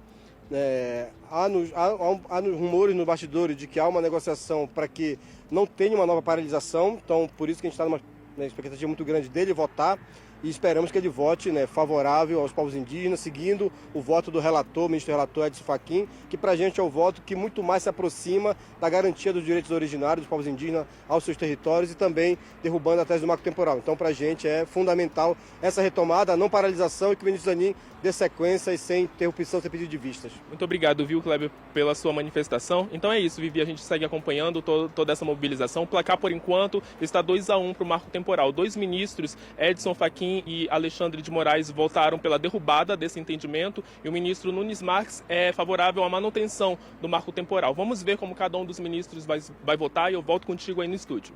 Muito obrigada, viu, Isaías? Bom trabalho para você aí. Bom, e agora sim, gente, vamos chamar de volta a Vanessa Vitória, porque a 26ª Delegacia de Polícia prendeu um homem de 33 anos durante a Operação Anjo Gabriel. Vocês vão entender que esse nome é muito propício mesmo para a gente pedir proteção para as crianças, né? Esse homem, que não dá nem para chamar de homem, né? Porque ele é suspeito de compartilhar e divulgar fotos e vídeos de abuso sexual e pornografia infantil. Uma operação que também teve a participação, inclusive, do FBI, a Polícia Federal Americana e também da Polícia Federal. Então vamos conversar aqui agora com a Vanessa. Ô Vanessa, olha, é uma história absurda, né, essa daí. A gente queria entender um pouquinho melhor até que operação foi essa que acabou envolvendo até o FBI. Esse homem foi preso em Samambaia e tem vítimas aqui do DF também? Oi, Vivi. Oi, gente. Boa tarde de novo. Então, a gente ainda não consegue precisar quem são as vítimas, né? Essa operação aconteceu hoje de manhã na quadra 800 e pouquinho aqui de Samambaia. Então, a polícia ainda está cuidando disso. O que a polícia fez? Chegou lá, até explicando com relação à FBI, ele estava sendo monitorado. É uma rede, né, que existe aí de pedófilos. E aí ele estava sendo monitorado. Entrou a Polícia Federal. E o que chegou na 26ª Delegacia de Polícia? O pedido para ir lá fazer busca e apreensão. E aí os policiais chegaram lá na casa dele hoje de manhã, pegaram o celular, né, os equipamentos eletrônicos dele, e aí quando olharam, viram que tinha, então deram um flagrante que o doutor Fernando vai explicar direitinho pra gente como é que aconteceu. Doutor, a gente estava falando aqui, até ele já esteve conosco, quem estava acompanhando o jornal aí, eu vou falar boa tarde mais uma vez, mas a gente estava conversando aqui que tem um monitoramento que foi sendo feito pela rede, que acontece na Rede Mundial de Computadores, e aí entraram em contato com a Polícia Federal e a Polícia Federal pediu para que vocês fossem lá para colocar as mãos nos materiais deles, e aí vocês fizeram um flagrante, uma vez que realmente o conteúdo estava armazenado ali. Até comentei com a Vivi que a gente ainda não tem como precisar se tem vítimas ou não do Distrito Federal, porque essa investigação está em curso, né? Então fala sobre essa prisão de hoje, por favor, pra gente. Bem, boa tarde novamente, né? A operação ela foi deflagrada em virtude de um mandado de busca e apreensão de uma investigação da Polícia Federal, como você bem disse, oriunda de uma investigação mundial feita pelo FBI. O que chegou para nós? Apenas esse mandado de busca e apreensão, com algumas poucas informações sobre o que a gente deveria buscar no local. Lá nós encontramos um notebook e 3 aparelhos celular e na primeira olhada nesse material, nós verificamos a existência de material de pornografia infantil, motivo pelo qual foi dada voz de prisão ao cidadão, 33 anos, não tinha nenhuma passagem criminal ainda, foi conduzido à delegacia. Lá chegando, a única coisa que ele quis falar é que ele estaria armazenando aquele material de pornografia infantil para posteriormente fazer uma denúncia, o que naturalmente não convenceu o nosso pessoal. Olha só, Vivi, imagina só, esse homem de 33 anos, sem passagens pela polícia, a polícia chega lá na casa dele, encontra isso, ele vira e fala, eu estava armazenando para denunciar.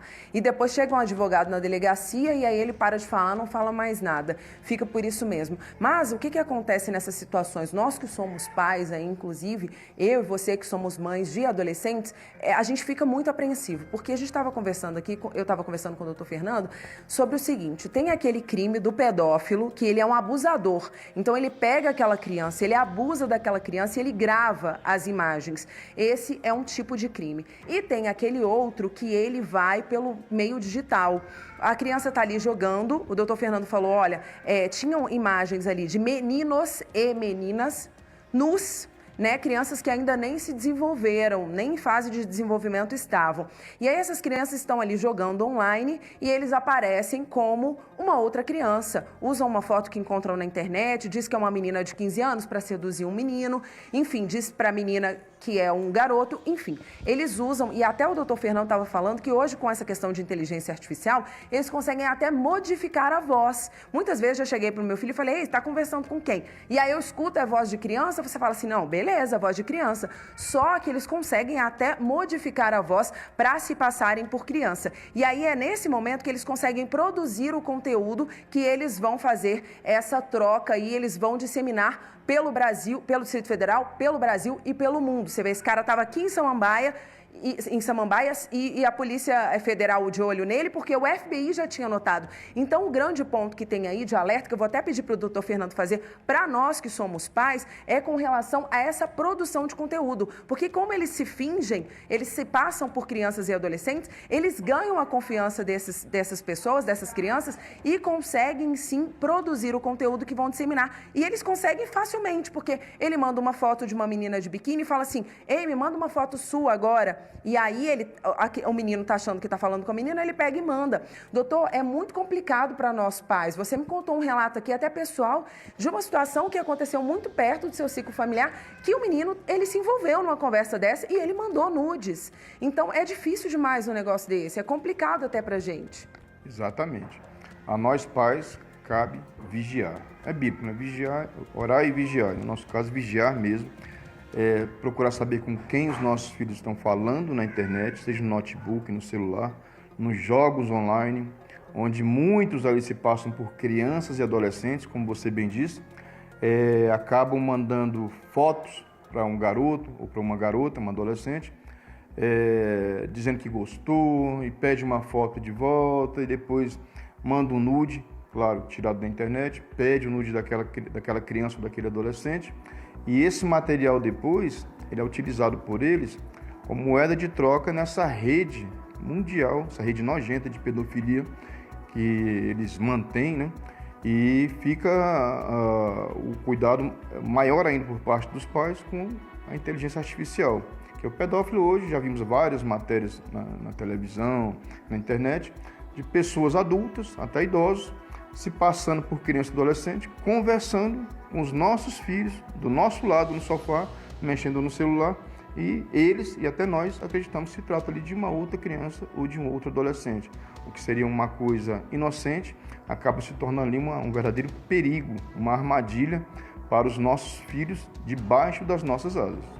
Vivi, o perigo que mora dentro da nossa casa, um perigo que está nas mãos dos nossos filhos. É muito complexa a situação, igual o delegado falou, por mais que a gente monitore, tem os aplicativos, né, para você monitorar tempo de uso do seu filho no celular, monitorar o conteúdo que ele acessa, mas tem também esse outro lado que a criança não faz ideia de que o conteúdo que ela está produzindo pode parar nas mãos erradas. Então eu acho que uma das principais dicas mesmo é orientar aí crianças e adolescentes. A gente sabe que esse é um trabalho assim de formiguinha que tem que ser feito diariamente para não tirar fotos, não tire fotos. Você que é criança e adolescente está assistindo a gente agora, não tire uma foto sua sem roupa, nem achando que está com um namorico online, nem achando que arrumou uma namoradinha, deixa eu mandar uma foto minha sem roupa. Não faça isso. Isso pode parar em mãos erradas, né? O momento certo de alguém se relacionar com uma outra pessoa vai chegar. E aí, quando esse momento chegar, faça isso com o seu companheiro. Não tire foto, não fique produzindo conteúdo para alimentar essa rede. Como a gente falou, o doutor Fernando está à frente dessa investigação aí que acabou de chegar, então eles receberam ontem o pedido, né, para que fizesse essa busca e apreensão. Hoje de manhã eles já correram e fizeram cedo, justamente para não dar tempo desse cara aí sumir, dar a linha e desaparecer. Mas, por enquanto, o que a gente tem desse homem de 33 anos aqui em Samambaia é que ele estava armazenando e divulgando, mas não temos a informação de que ele estava produzindo, né? Pode ser que por trás ele estivesse fazendo isso, se passando por criança, né, o delegado? Isso acho que nas próximas horas vocês vão ter essas informações sobre a atuação dele? Cremos que sim. Todo o material foi apreendido, encaminhado ao Instituto Criminalístico, para que os peritos possam tentar recuperar possíveis imagens apagadas que ele tentou jogar na lixeira, né?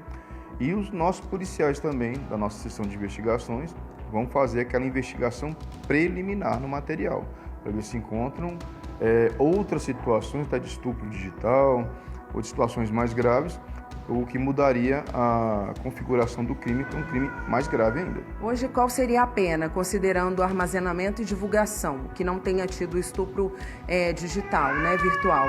Qual seria a pena dentro do que ele foi enquadrado? Hoje ele está sujeito a uma pena de reclusão de 4 a 12 anos em regime fechado por produzir, armazenar, compartilhar, divulgar material pornográfico de cunho infanto-juvenil. Ainda é muito pouco, né, doutor? Cremos que sim, pela desgraça, entre aspas, que causa nas famílias envolvidas. Já tivemos informações de casos no Brasil e até no mundo, de crianças e adolescentes que, quando têm suas imagens divulgadas na internet, a gente sabe que quando cai na internet perde-se o controle total, muitos acabam até tirando a própria vida pela vergonha que acabam passando. Isso, e doutor, com relação a, como a gente sabe que espalha, mas a perícia consegue concluir aí de onde veio, né? Quando se veio por e-mail, se veio por WhatsApp, como é que ele recebeu essas imagens? Exatamente, vai procurar saber de onde ele recebeu algumas imagens, celulares, notebooks, outros aparelhos de mídia, e se ele também estava compartilhando, para quem ele estava compartilhando. Podemos estar aí diante de uma rede local, nacional ou até mundial de pedofilia. Fechar um cerco aí, será que esse é apenas uma das cabeças ou podemos ter mais alguém atuando aqui junto com ele? Normalmente, há várias pessoas envolvidas no mesmo grupo de pedófilos. Eles costumam trocar material de pornografia de crianças e adolescentes entre eles. Então, nós cremos que a Polícia Federal, com essa investigação que já está iniciada por lá e com essa prisão de hoje, certamente vai acabar encontrando aí outras pessoas envolvidas nesse crime tão nojento e que destrói tantas famílias. Nossa, Vivi, olha a situação aí, é um dano irreparável, né? Irreversível, como a gente falou. Às vezes a criança produz ali uma foto dela e ela não imagina, né, onde é que isso pode parar. E aí quando ela descobre que está na internet, que está na rede, aí o psicológico trava e aí coisas piores acontecem, né, Vivi? Ficou totalmente abalados, né? A gente estava comentando aí, nós como mães, o que a gente orienta, como é que a gente lida com os nossos filhos. A gente fala quando a internet a gente está falando desse mundo aí, né? Que a gente não tem ideia, às vezes, com quem a gente está se conectando, com quem a gente está conversando.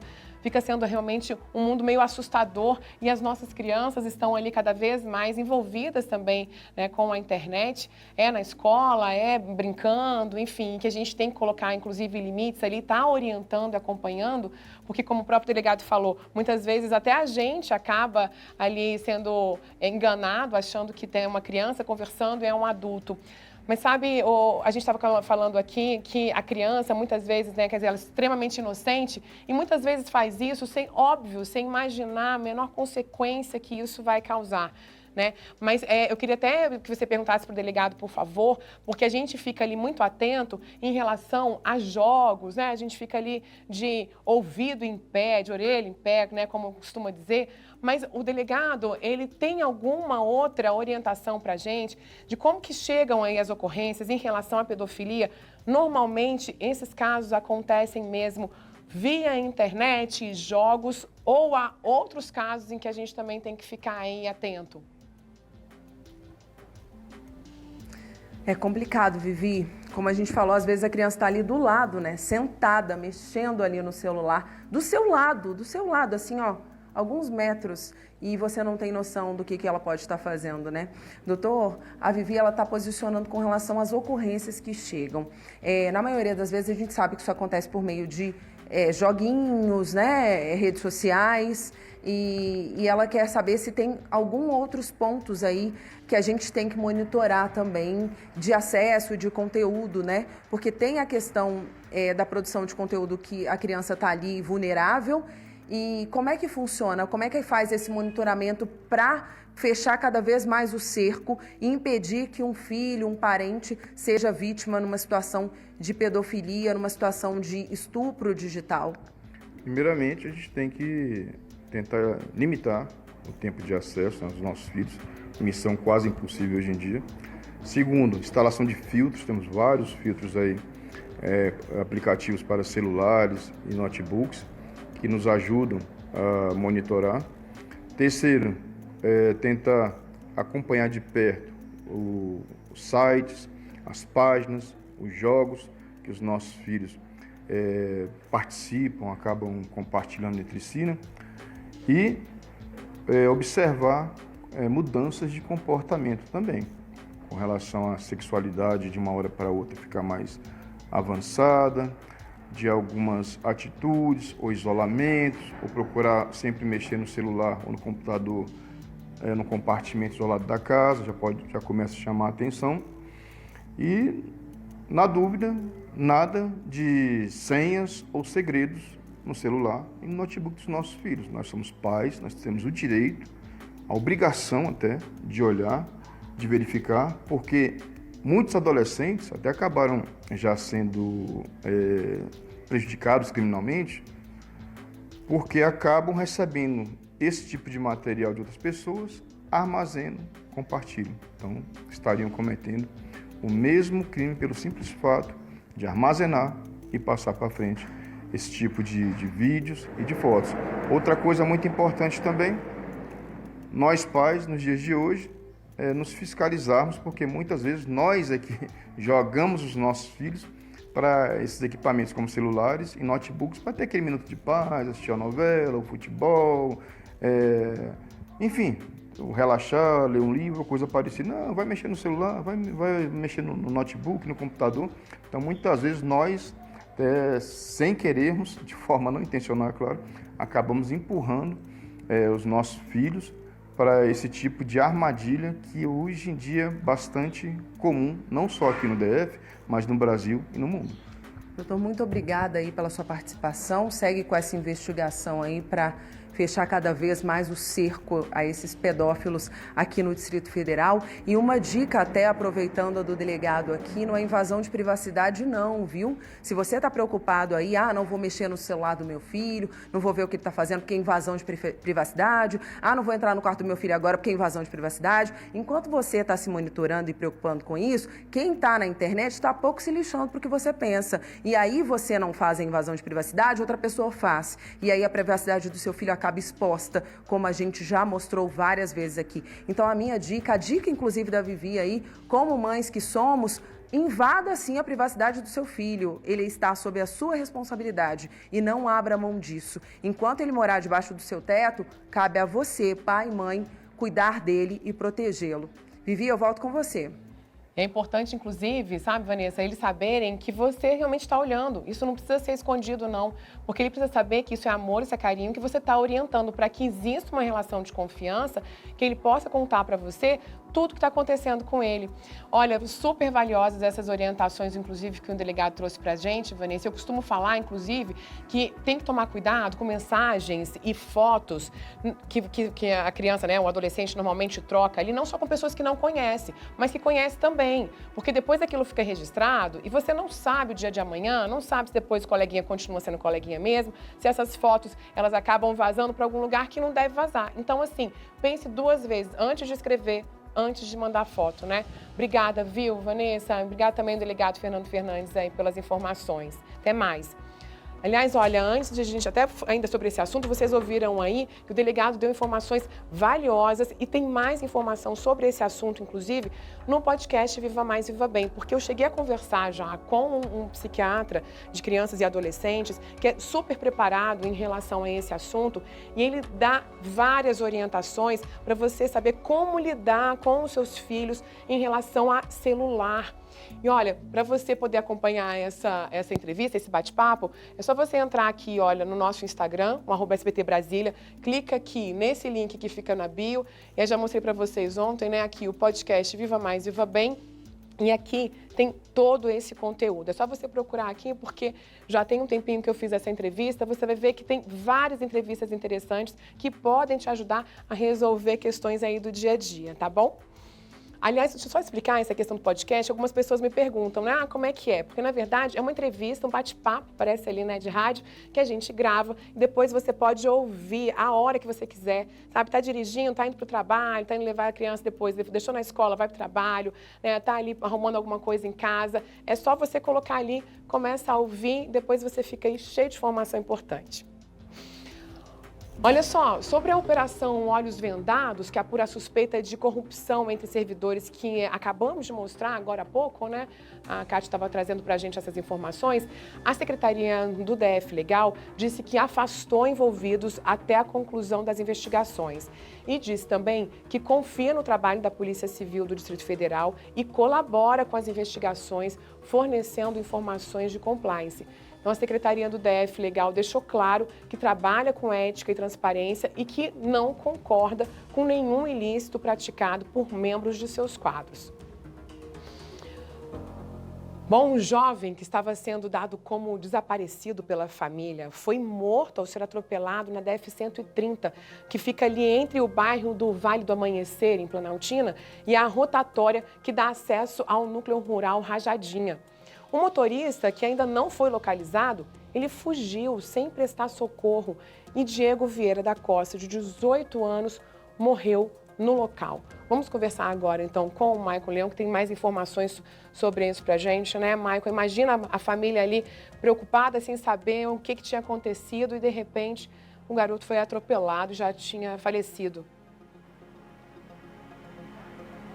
Pois é, Vivi, a família ficou ali alguns dias angustiada atrás de informações, porque o Diego ele tinha saído de casa no domingo para encontrar alguns amigos ali no Paranoá, passou o dia lá alegre, se divertindo e decidiu que ia embora a pé, Vivi, porque no outro dia, na segunda cedo, ele teria aula. Mas a segunda-feira chegou, nada do Diego e aí ficou aquele desespero. A família, claro, começou ali a entrar em contato com polícia, com bombeiro, todo mundo atrás, com os coleguinhas. E aí, de repente, Vivi, aquela notícia que ninguém queria, infelizmente chegou. A polícia acabou cruzando ali no banco de dados a informação de que o Diego tinha acabado morrendo em um acidente de trânsito, como você bem disse, ali na DF-130, entre o Vale do Amanhecer e a Rajadinha, bem próximo a uma rotatória ali. Só que o que deixa essa situação ainda mais triste e também revoltante é o seguinte, Vivi, o motorista que teria se envolvido nesse acidente que acabou atropelando o Diego, ele simplesmente foi embora sem nem parar para prestar socorro. Então o caso está sendo investigado pela delegacia, pela Polícia Civil, para ser mais exato, pela 31ª DP lá de Planaltina, que inclusive trabalha agora justamente para identificar quem é esse motorista. A família chegou a fazer ali uma vaquinha para custear as despesas desse velório. Aos 18 anos, Vivi, o Diego está ali finalizando o ensino médio, tinha o sonho de se tornar perito, de continuar ali os estudos, se especializar e prestar concurso para ser um perito. Mas esse sonho foi interrompido por conta desse acidente e agora a família, claro, lamenta toda essa situação, mas fica revoltada pela parte do motorista não ter parado ali para prestar os primeiros socorros. Ainda não se sabe as circunstâncias desse acidente, a polícia está investigando cada detalhe. O que se sabe é que o Corpo de Bombeiros, Vivi, chegou a ser acionado para prestar os primeiros socorros, foi lá para o local, mas infelizmente o jovem aí de 18 anos acabou não resistindo aos ferimentos e morrendo ali mesmo. Agora a polícia está atrás de informações que possam levar até esse motorista. Se você passou ali pelo local entre o domingo e a segunda-feira, tem qualquer informação, entre em contato pelo 197 que está aparecendo aí na sua tela para você ajudar na investigação, para que a polícia saiba quem é esse motorista, para que a família entenda um pouquinho da dinâmica e principalmente que esse motorista seja responsabilizado, porque, Vivi, se fosse um acidente qualquer ali que ele não tivesse culpa e ele tivesse parado, ele seria isentado dessa situação. Mas a partir do momento em que ele atropela esse menino e vai embora, aí já não fica de graça não. Ele vai responder sim por omissão de socorro e todas as outras circunstâncias que a polícia ainda vai apurar que podem ter provocado esse acidente, Vivi. Ai, que absurdo isso, né, Maicon? Sabe que nesse momento a gente fica pensando que se tivesse parado ali, muitas vezes consegue, inclusive, salvar a vida, porque pode ajudar a socorrer, né, a chamar a ambulância, levar para um hospital.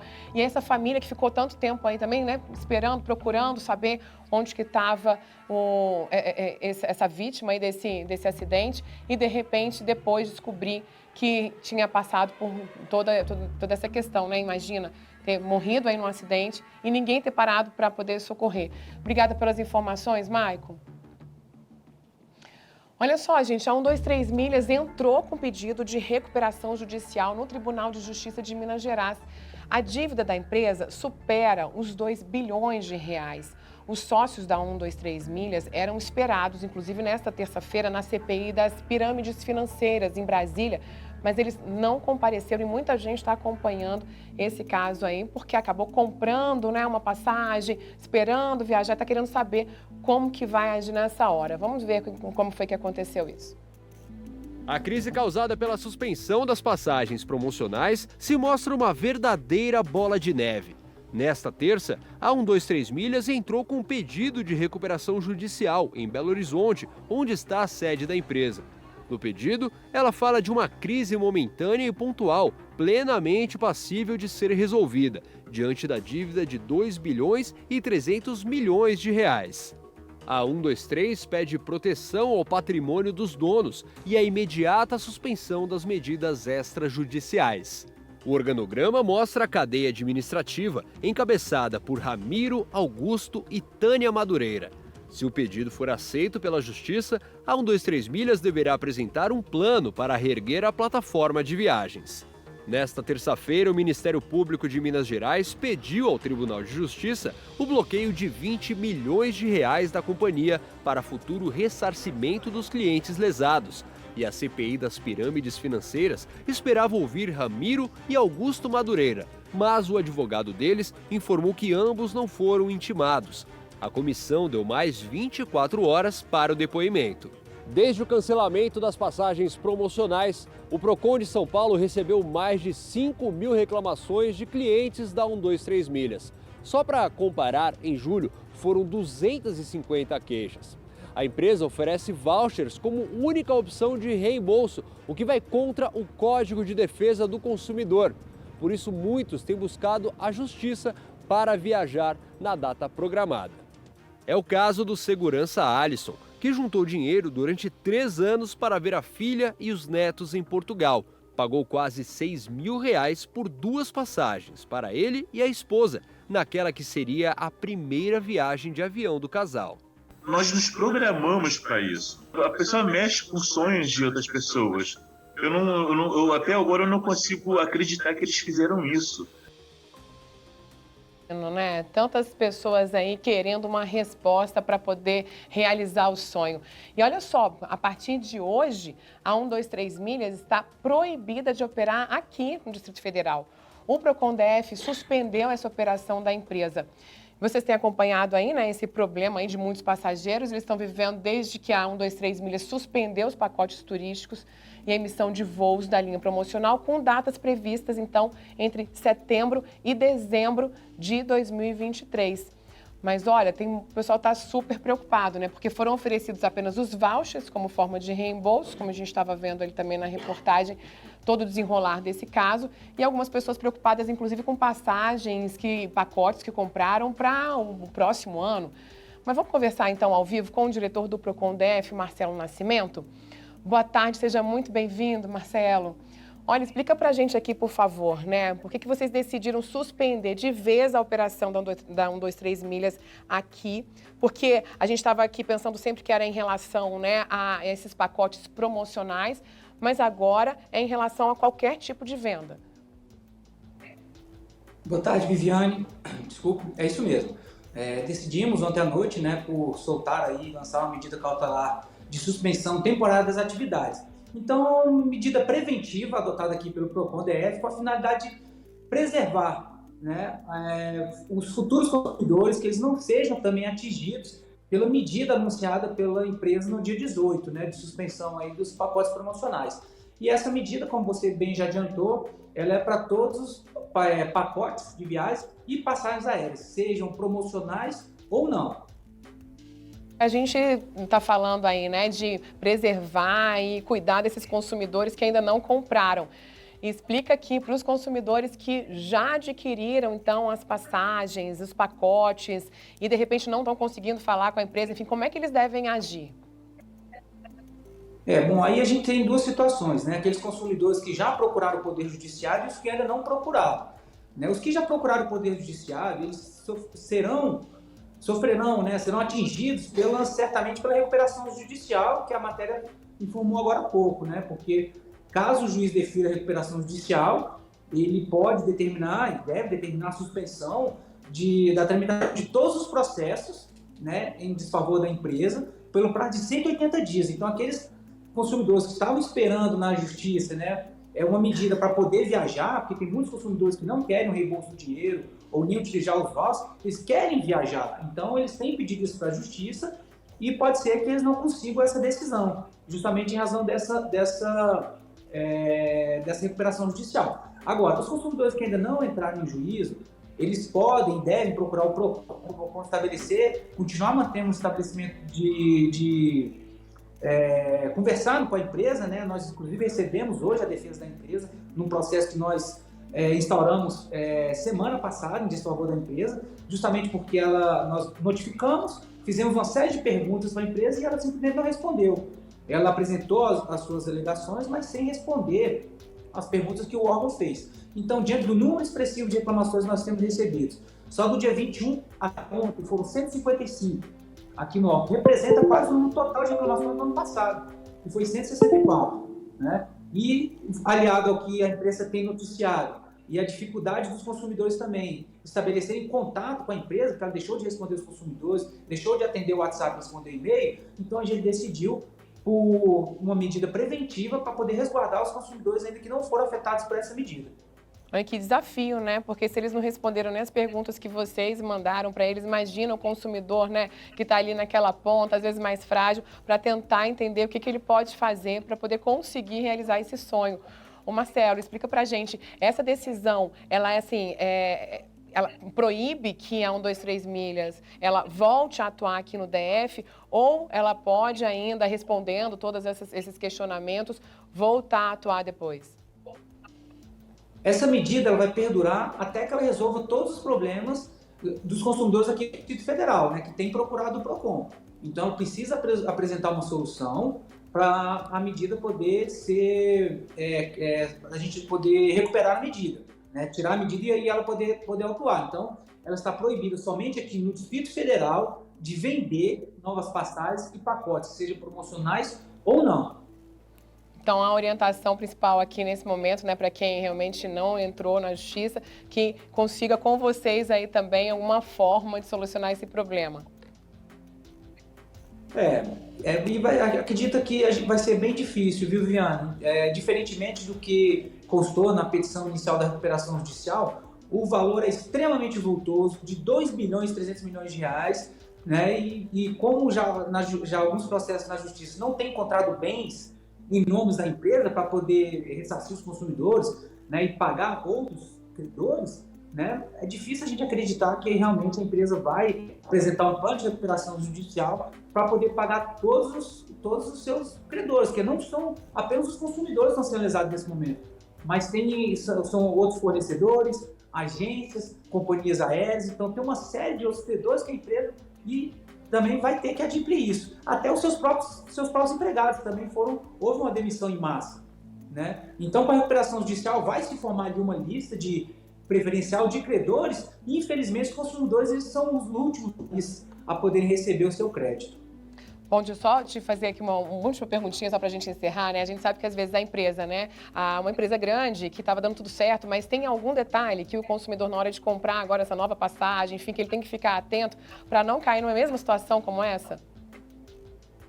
Ele tem que ficar principalmente atento ao preço, né? O preço é um grande indicativo de que há alguma anomalia com aquela empresa ou a potencialidade de ser um golpe ou uma fraude. Então, não é normal que empresas que ofereçam produtos e serviços no mercado deem descontos de 60%, 80% naquele mesmo produto ou serviço em relação ao preço médio de mercado. Então, isso o consumidor já tem que ficar bem atento, né? Não cair na tentação de já adquirir ou comprar aquilo no primeiro momento que vê e poder pesquisar, tentar pesquisar a reputação da empresa, seja na internet, nas redes sociais, consultando os sites dos tribunais de justiça. Os PROCONs também possuem uma lista de reclamação fundamentada em que os consumidores podem consultar publicamente, né? Nessa lista, no ano passado, a 123 Milhas já figurava entre as 10 empresas mais reclamadas aqui no DF. Então já poderia ser uma sinalização para o consumidor não contratar com a empresa, né? Então esses são os cuidados que os consumidores devem ter antes de comprar os seus pacotes e as suas passagens aéreas. Marcelo, muito obrigada pelas informações, viu? A gente continua acompanhando esse assunto aqui. Uma ótima tarde para você. Uma boa tarde a todos. Olha, a gente vai para o intervalo aqui rapidinho, mas a gente ainda tem muito assunto. Inclusive, na volta, a gente vai falar sobre o botão do pânico para que mulheres vítimas de violência, que estão se sentindo ali, né, ameaçadas, elas possam ter ali uma válvula de escape a mais. Espera, eu volto já já.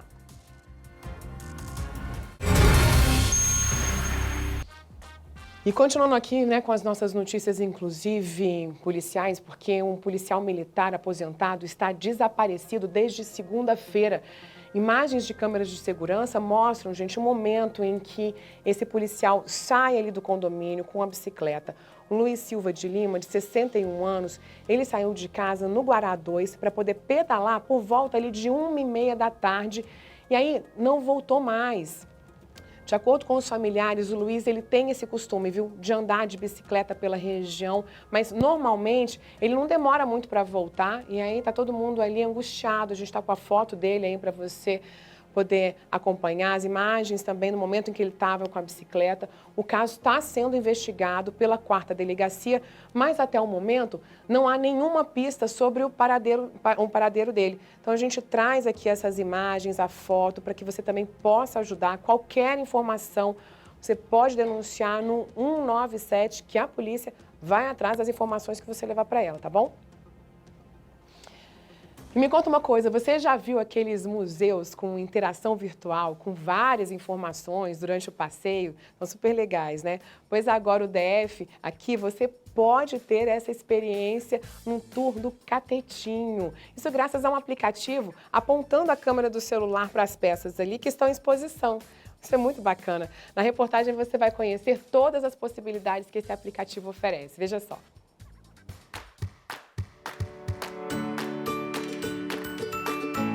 Na era da tecnologia, onde na palma da mão a gente é bombardeado com um monte de informações, às vezes um passeio por um museu pode não chamar tanto a atenção de alguns visitantes.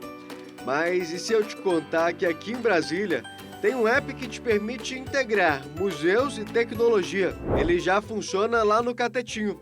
Através da gamificação, tem transformado os passeios em aventuras envolventes, estimulando a curiosidade e proporcionando experiências imersivas. O Léo é um dos fundadores do programa. Você tem como descobrir novos lugares, você vai subir, tirar fotos, você vai poder saber um pouco mais sobre a estátua do JK, sobre a cozinha, né? Que, enfim, todas essas pessoas passaram por aqui. Água de Bebê, que é uma música do Vinícius, por exemplo, do Tom Jobim, foi aqui, a composição foi feita aqui. Então, são histórias que você vai começar a entender um pouco melhor a partir desses pontos de geolocalização, mais ou menos como Pokémon GO, que você utiliza brincando e aprendendo sobre a história da educação patrimonial do Catetinho. Você pode andar pelo museu e se deparar com informações extras sobre o local. Quais são os principais objetivos do Museu do Catetinho? Aí tem as opções, vamos ver se você está sabendo. Vamos ver? Ó, 10 pontos. E aí você vai fazendo... fazendo algumas brincadeiras. Essa aqui é do estátua do presidente JK, né? Por exemplo, esse aqui é um outro desafio. Você vai procurar o presidente JK e apontar a chave e ganha a chave da cidade. Ah, tá. Quando você aponta para a estátua, você ganha uma chave e fica no seu asset de 3D como um presentinho para você, entendeu? Isso você pode ganhar de outras formas em outros lugares também. Perfeito, ótimo. E olha, além de você poder fazer o passeio conhecendo as curiosidades do espaço, respondendo as perguntas, o app também te desafia a cumprir algumas tarefas. Tô com um desafio aqui, ó. Encontre a estátua do presidente Juscelino Kubitschek e descubra curiosidades sobre sua vida e governo. E olha, para nossa sorte, eu já achei a estátua, ela tá aqui e ó, apontei, ele já fez o barulhinho que eu encontrei a estátua, cumpri o desafio. E o que acontece? Eu ganho uma chave da cidade e aí, conforme eu vou continuando, ele vai comemorando e contando para mim histórias, informações que aqui agora, por exemplo, a gente não teria. Ou seja, torna essa visita ali guiada, agregando cada vez mais informações. No dia 7 de setembro, um novo app vai ser lançado apresentando curiosidades e desafios na Praça dos Três Poderes.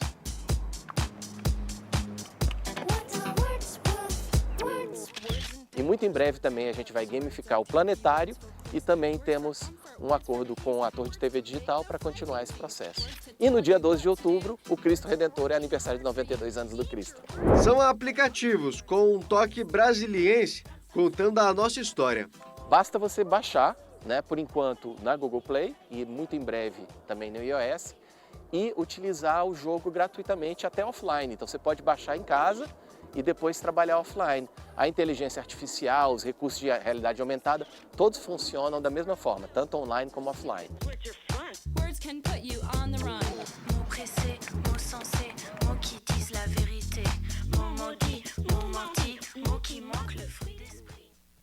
Ai, gente, que máximo, adorei. Imagina você poder conhecer um pouco mais a nossa história, né? Aí ali cheio de tecnologia, fica muito mais divertido, muito legal.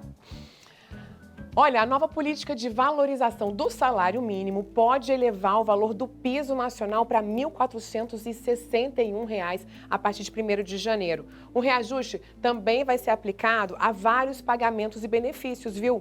O que, segundo os especialistas, deve elevar o consumo das famílias. Esse reajuste no salário mínimo é sempre muito bem-vindo, né? É muito mês para pouco salário. Com salário não chega, né? Pagar as coisas e ficar no zero. O salário mínimo será reajustado com base no INPC, o Índice Nacional de Preços ao Consumidor, somado à variação do PIB dos 2 anos anteriores. O valor pode chegar a R$ 1.461 a partir de 1º de janeiro.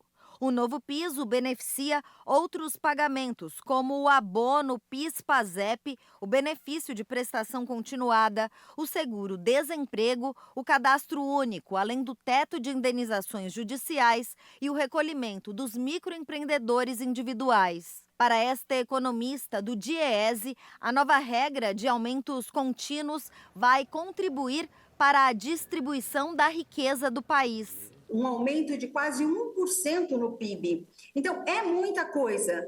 E se a gente colocar isso para frente, essa distribuição, né, da renda, ela é muito benéfica. De forma direta ou indireta, 60 milhões de brasileiros devem ser beneficiados com o aumento do salário mínimo. Segundo a pesquisa de orçamentos familiares do IBGE, todo recurso a mais dentro de uma casa vira poder de compra.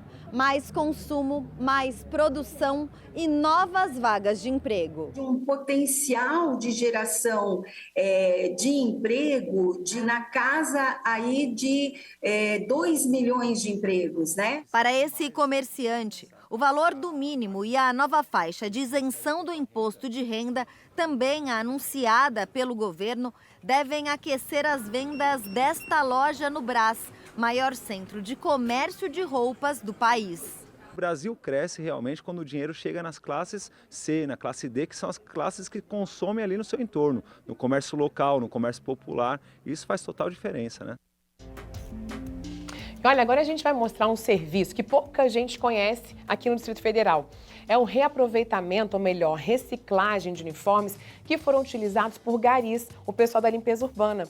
Depois de bem usados, eles são lavados e vão parar em uma central, onde várias costureiras transformam essas peças aí, essas roupas, em outros tipos de peça.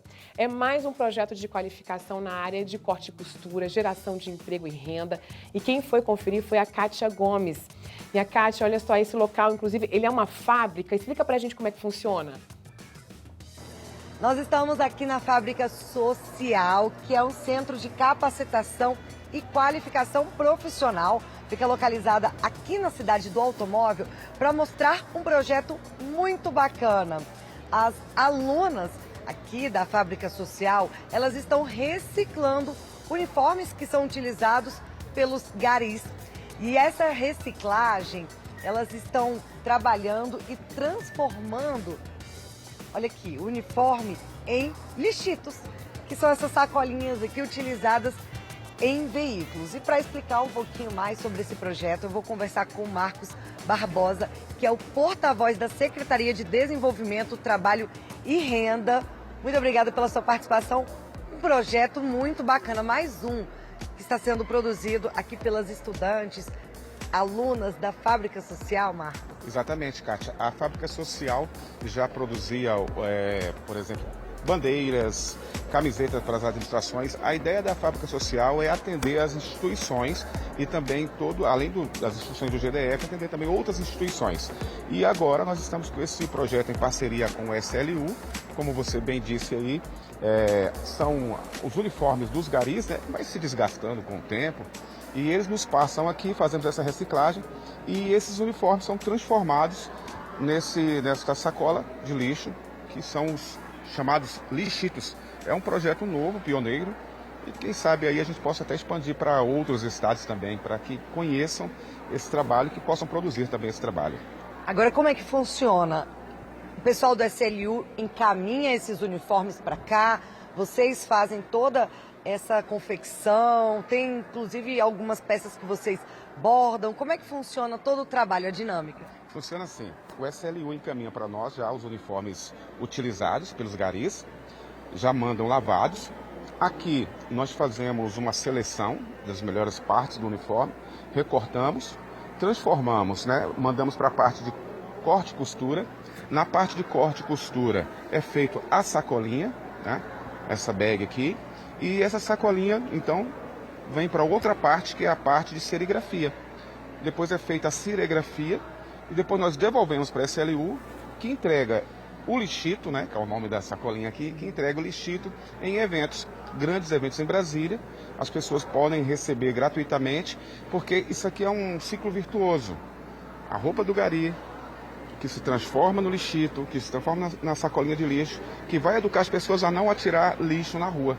Ou seja, ainda tem toda essa parte educacional para o cidadão de Brasília. Não, e reduz o número de lixo mesmo produzido, reduz o número de roupas que são encaminhadas para o lixão.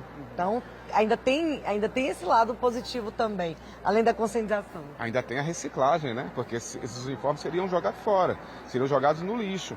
E agora eles são transformados, reciclados e viram aqui as sacolinhas de lixo para que as pessoas não atirem lixo na rua. E olha que bacana, a sacolinha ela vem até com uma frase de conscientização, olha, ajude a manter a cidade limpa, não jogue lixo na rua. É uma campanha muito bacana, as pessoas, como ele disse, têm recebido esse material de forma gratuita, foi entregue inclusive no Capital Moto Week. Quantas sacolinhas dessa vocês já produziram em 2022 e também em 2023? Nós já produzimos 1.800 sacolinhas dessas e a ideia é dar continuidade ao projeto, porque primeiro foi um projeto piloto com 1.800 sacolinhas. A gente viu que deu certo, vamos dar continuidade aí, né? Você já tinha explicado um pouquinho, né, no começo sobre o trabalho da Fábrica Social. Vamos falar mais um pouco, então, porque é um projeto onde pessoas estudam, elas adquirem conhecimento, é um curso. Essas estudantes, além de aprender, elas também recebem uma remuneração. Conta pra gente um pouquinho do trabalho. Bom, a Fábrica Social, na realidade, é a Secretaria de Desenvolvimento Econômico, Trabalho e Renda. Nós fizemos um levantamento com relação às áreas que têm a maior demanda com relação ao emprego. E dentre elas está a área têxtil aqui para Brasília. Então, a Fábrica Social, as alunas vêm para cá, elas se qualificam, é um programa de qualificação profissional, onde elas aprendem na prática, né, e recebem aí um benefício de R$ 304, além de aprender na prática, e muitas delas já saem daqui com... A gente diz o seguinte, ou sai empregada ou pode sair também empreendedora. Porque até aquelas que querem ser empreendedoras, que querem montar o seu ateliê, a gente tem um programa chamado Prospera, que faz um empréstimo de um dinheiro para que elas possam, de até R$80 mil, para que elas possam montar o seu ateliê para poder trabalhar. Então, elas vêm para cá, saem formadas como alunas e ainda produzem esse material que acaba saindo gratuitamente para o nosso próprio governo, ou seja, é uma economia aos cofres públicos. Exemplo, a gente está vendo aqui, ó, bandeira do Brasil para as instituições, tá vendo? Bandeira do Brasil, bandeira de Brasília para as instituições, coletes para também as instituições, administrações regionais, né? A gente tem ali camisetas para as administrações regionais. Aqui é uma delas, isso, né? Vamos mostrar aqui. Isso, tá vendo? Camiseta que é utilizada nas administrações. E aqui sacolas, né? Sacolinhas, e essas sacolas aqui também para atender a eventos, a feiras e outros eventos aqui do Distrito Federal. Ou seja, a ideia da Fábrica Social é isso, é ensinar e produzir ao mesmo tempo. E é muito bacana porque quem quer uma qualificação como essa geralmente procura um curso. Exato. E vai ter que pagar o curso, ter aquele custo. Então, ao invés de pagar para aprender e ter uma qualificação, na verdade, essas mulheres, tem homens também? Também. Homens também estão recebendo para se qualificar e entrar no mercado de trabalho. Exatamente. Essas pessoas aqui são todas inscritas no Cade Único, são pessoas vulneráveis, né? Que não teriam condições de pagar por um curso como esse. Então, além de receber a qualificação profissional, além de receber o curso, recebem ainda o benefício. Então, é uma forma de dar um apoio não só profissional, mas também social a essas pessoas. Não, que maravilha. Então, Marcos, já quero garantir a minha sacolinha, já vou colocar no meu carro. Claro, né? Porque aí é aquela consciência. Você vê uma sacolinha dessa no carro, ainda mais nessa cor chamando a atenção, você não vai ter coragem de jogar o lixo no chão. É claro que ninguém deve fazer isso. Então já tem um lugarzinho para guardar. Brasília já é uma das cidades mais educadas com relação a isso, é reconhecida, né, pela limpeza, por tudo isso. A gente quer dar continuidade a que o povo continue tão educado como assim o é. Agora, antes de encerrar, esse projeto muito bacana, tem a expectativa de outros projetos, a fábrica social. Aproveitar e vamos dar um serviço. Como que faz para a pessoa, se quiser participar aqui da fábrica social, tiver interesse, precisando de uma qualificação, como que faz? Tá. A gente já tem outros projetos também pela fábrica social. A ideia, futuramente, é fazer... Nós fizemos vários projetos, né? Até máscara, na época da pandemia, foi fabricada aqui pela fábrica social. Agora nós temos um projeto de atender a Secretaria de Saúde, fazendo os enxovais para a Secretaria de Saúde. Para se inscrever à fábrica social, existe um período. Geralmente, como aqui é um ano de curso, então no final do ano abre-se as inscrições. De novembro para dezembro, abre-se as inscrições. Basta se inscrever no site da cedet.df.gov.br e aí participar do curso. Então fica a dica aí. Então, mais sacolinhas dessas devem ser entregues sempre nos grandes eventos, não é isso mesmo? Olha, excelente iniciativa, parabéns. Obrigado. Muito legal, né? Bom, gente, olha só. Nos últimos meses, a gente tem noticiado aqui, de forma recorrente, casos de feminicídio no Distrito Federal. São, até o momento, 25 mulheres mortas pelos companheiros. Isso sem falar, né, sobre os outros tipos de violência. E agora, tem um tal de botão do pânico que vai poder ajudar mulheres que estão se sentindo ameaçadas. Vamos entender como que isso vai funcionar? A gente está vendo aí, olha, parece até que é um aplicativo, né? E é a Vanessa Vitória que vai explicar pra gente, né, Viver, como é que vai funcionar, quem pode recorrer a esse aplicativo, a esse botão do pânico. Oi, Vivi, boa tarde de novo para você, para todo mundo. Então, ele funciona, ele parece um celular, viu? Bem parecidinho mesmo. Tem o botãozinho do pânico ali para ser habilitado, não vai ter nenhuma outra funcionalidade a não ser essa. E quem vai explicar mesmo como é que vai funcionar e quem vai poder receber vai ser o Dr. Rony, que está aqui ao meu lado. Ele é aqui da DEAN 2, que fica em Ceilândia.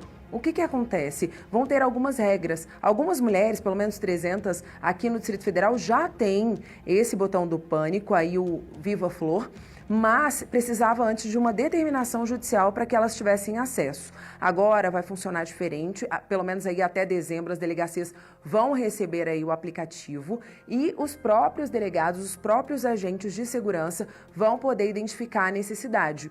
Mas o Dr. Rony vai contar para a gente agora quais são os critérios. Boa tarde, doutor. Como é que vocês vão definir? Essa é a grande mudança. Não vai precisar mais de uma decisão judicial que determine que essas mulheres podem ter acesso ao aplicativo. Vocês vão verificar e quais são os critérios? Perfeito, muito boa tarde. Então, a gente vai deixar de atualmente ter essa burocracia, né, de uma decisão judicial, que às vezes leva algum tempo, e vai poder, de imediato, né, quando do registro da ocorrência na delegacia, já disponibilizar o dispositivo à vítima. Como não há uma quantidade infinita desses dispositivos, inicialmente vão ser priorizadas aquelas situações mais delicadas, mais sensíveis, como uma tentativa de feminicídio e também os casos em que já há uma medida protetiva concedida e o autor descumpriu. Outros casos também excepcionais serão avaliados pelo delegado responsável para conceder aquele dispositivo para a vítima que compareceu à delegacia. Inicialmente, isso vai funcionar em um projeto piloto até o final desse ano, vai ser implementado na DEAN 1 e na DEAN 2, aqui na Ceilândia, e essa testagem vai servir para estabelecer novos parâmetros, se for o caso, pensar às vezes em uma nova contratação, uma ampliação, melhorar esses critérios, né? Rodar mesmo em um caráter de testagem para que posteriormente isso possa ser ampliado para todas as delegacias do Distrito Federal. Doutor, muito obrigada, viu, pela sua participação. Então, já funciona da seguinte forma. A mulher clica e uma viatura da Polícia Militar que está ali por perto vai socorrê-la. Isso é a prioridade máxima. Pode estar indo para uma outra ocorrência que desvia o trajeto e vai socorrer essa mulher. A ideia é realmente reduzir esses números drásticos que a gente traz todos os dias aqui no nosso jornal, né, Vivi? Quase todos os dias. Pois é, e super importante, né? Vem aí em boa hora para poder deixar as mulheres se sentindo cada vez mais seguras. Obrigada, viu, Vanessa? E olha, gente, hoje à noite fica de olho no céu, porque tem o fenômeno da superlua ali por volta de 11 horas da noite. Vai ser o melhor horário para você poder registrar esse fenômeno que deixa a Terra um pouquinho mais perto da Lua e ela fica iluminando ainda mais o nosso céu brilhosa. Tira foto, manda pra gente no WhatsApp, que amanhã a gente mostra aqui, tá bom? Obrigada pela companhia, espero de novo amanhã, uma ótima tarde e fica agora com a SBT Esportes Brasília. Um beijo, tchau, tchau.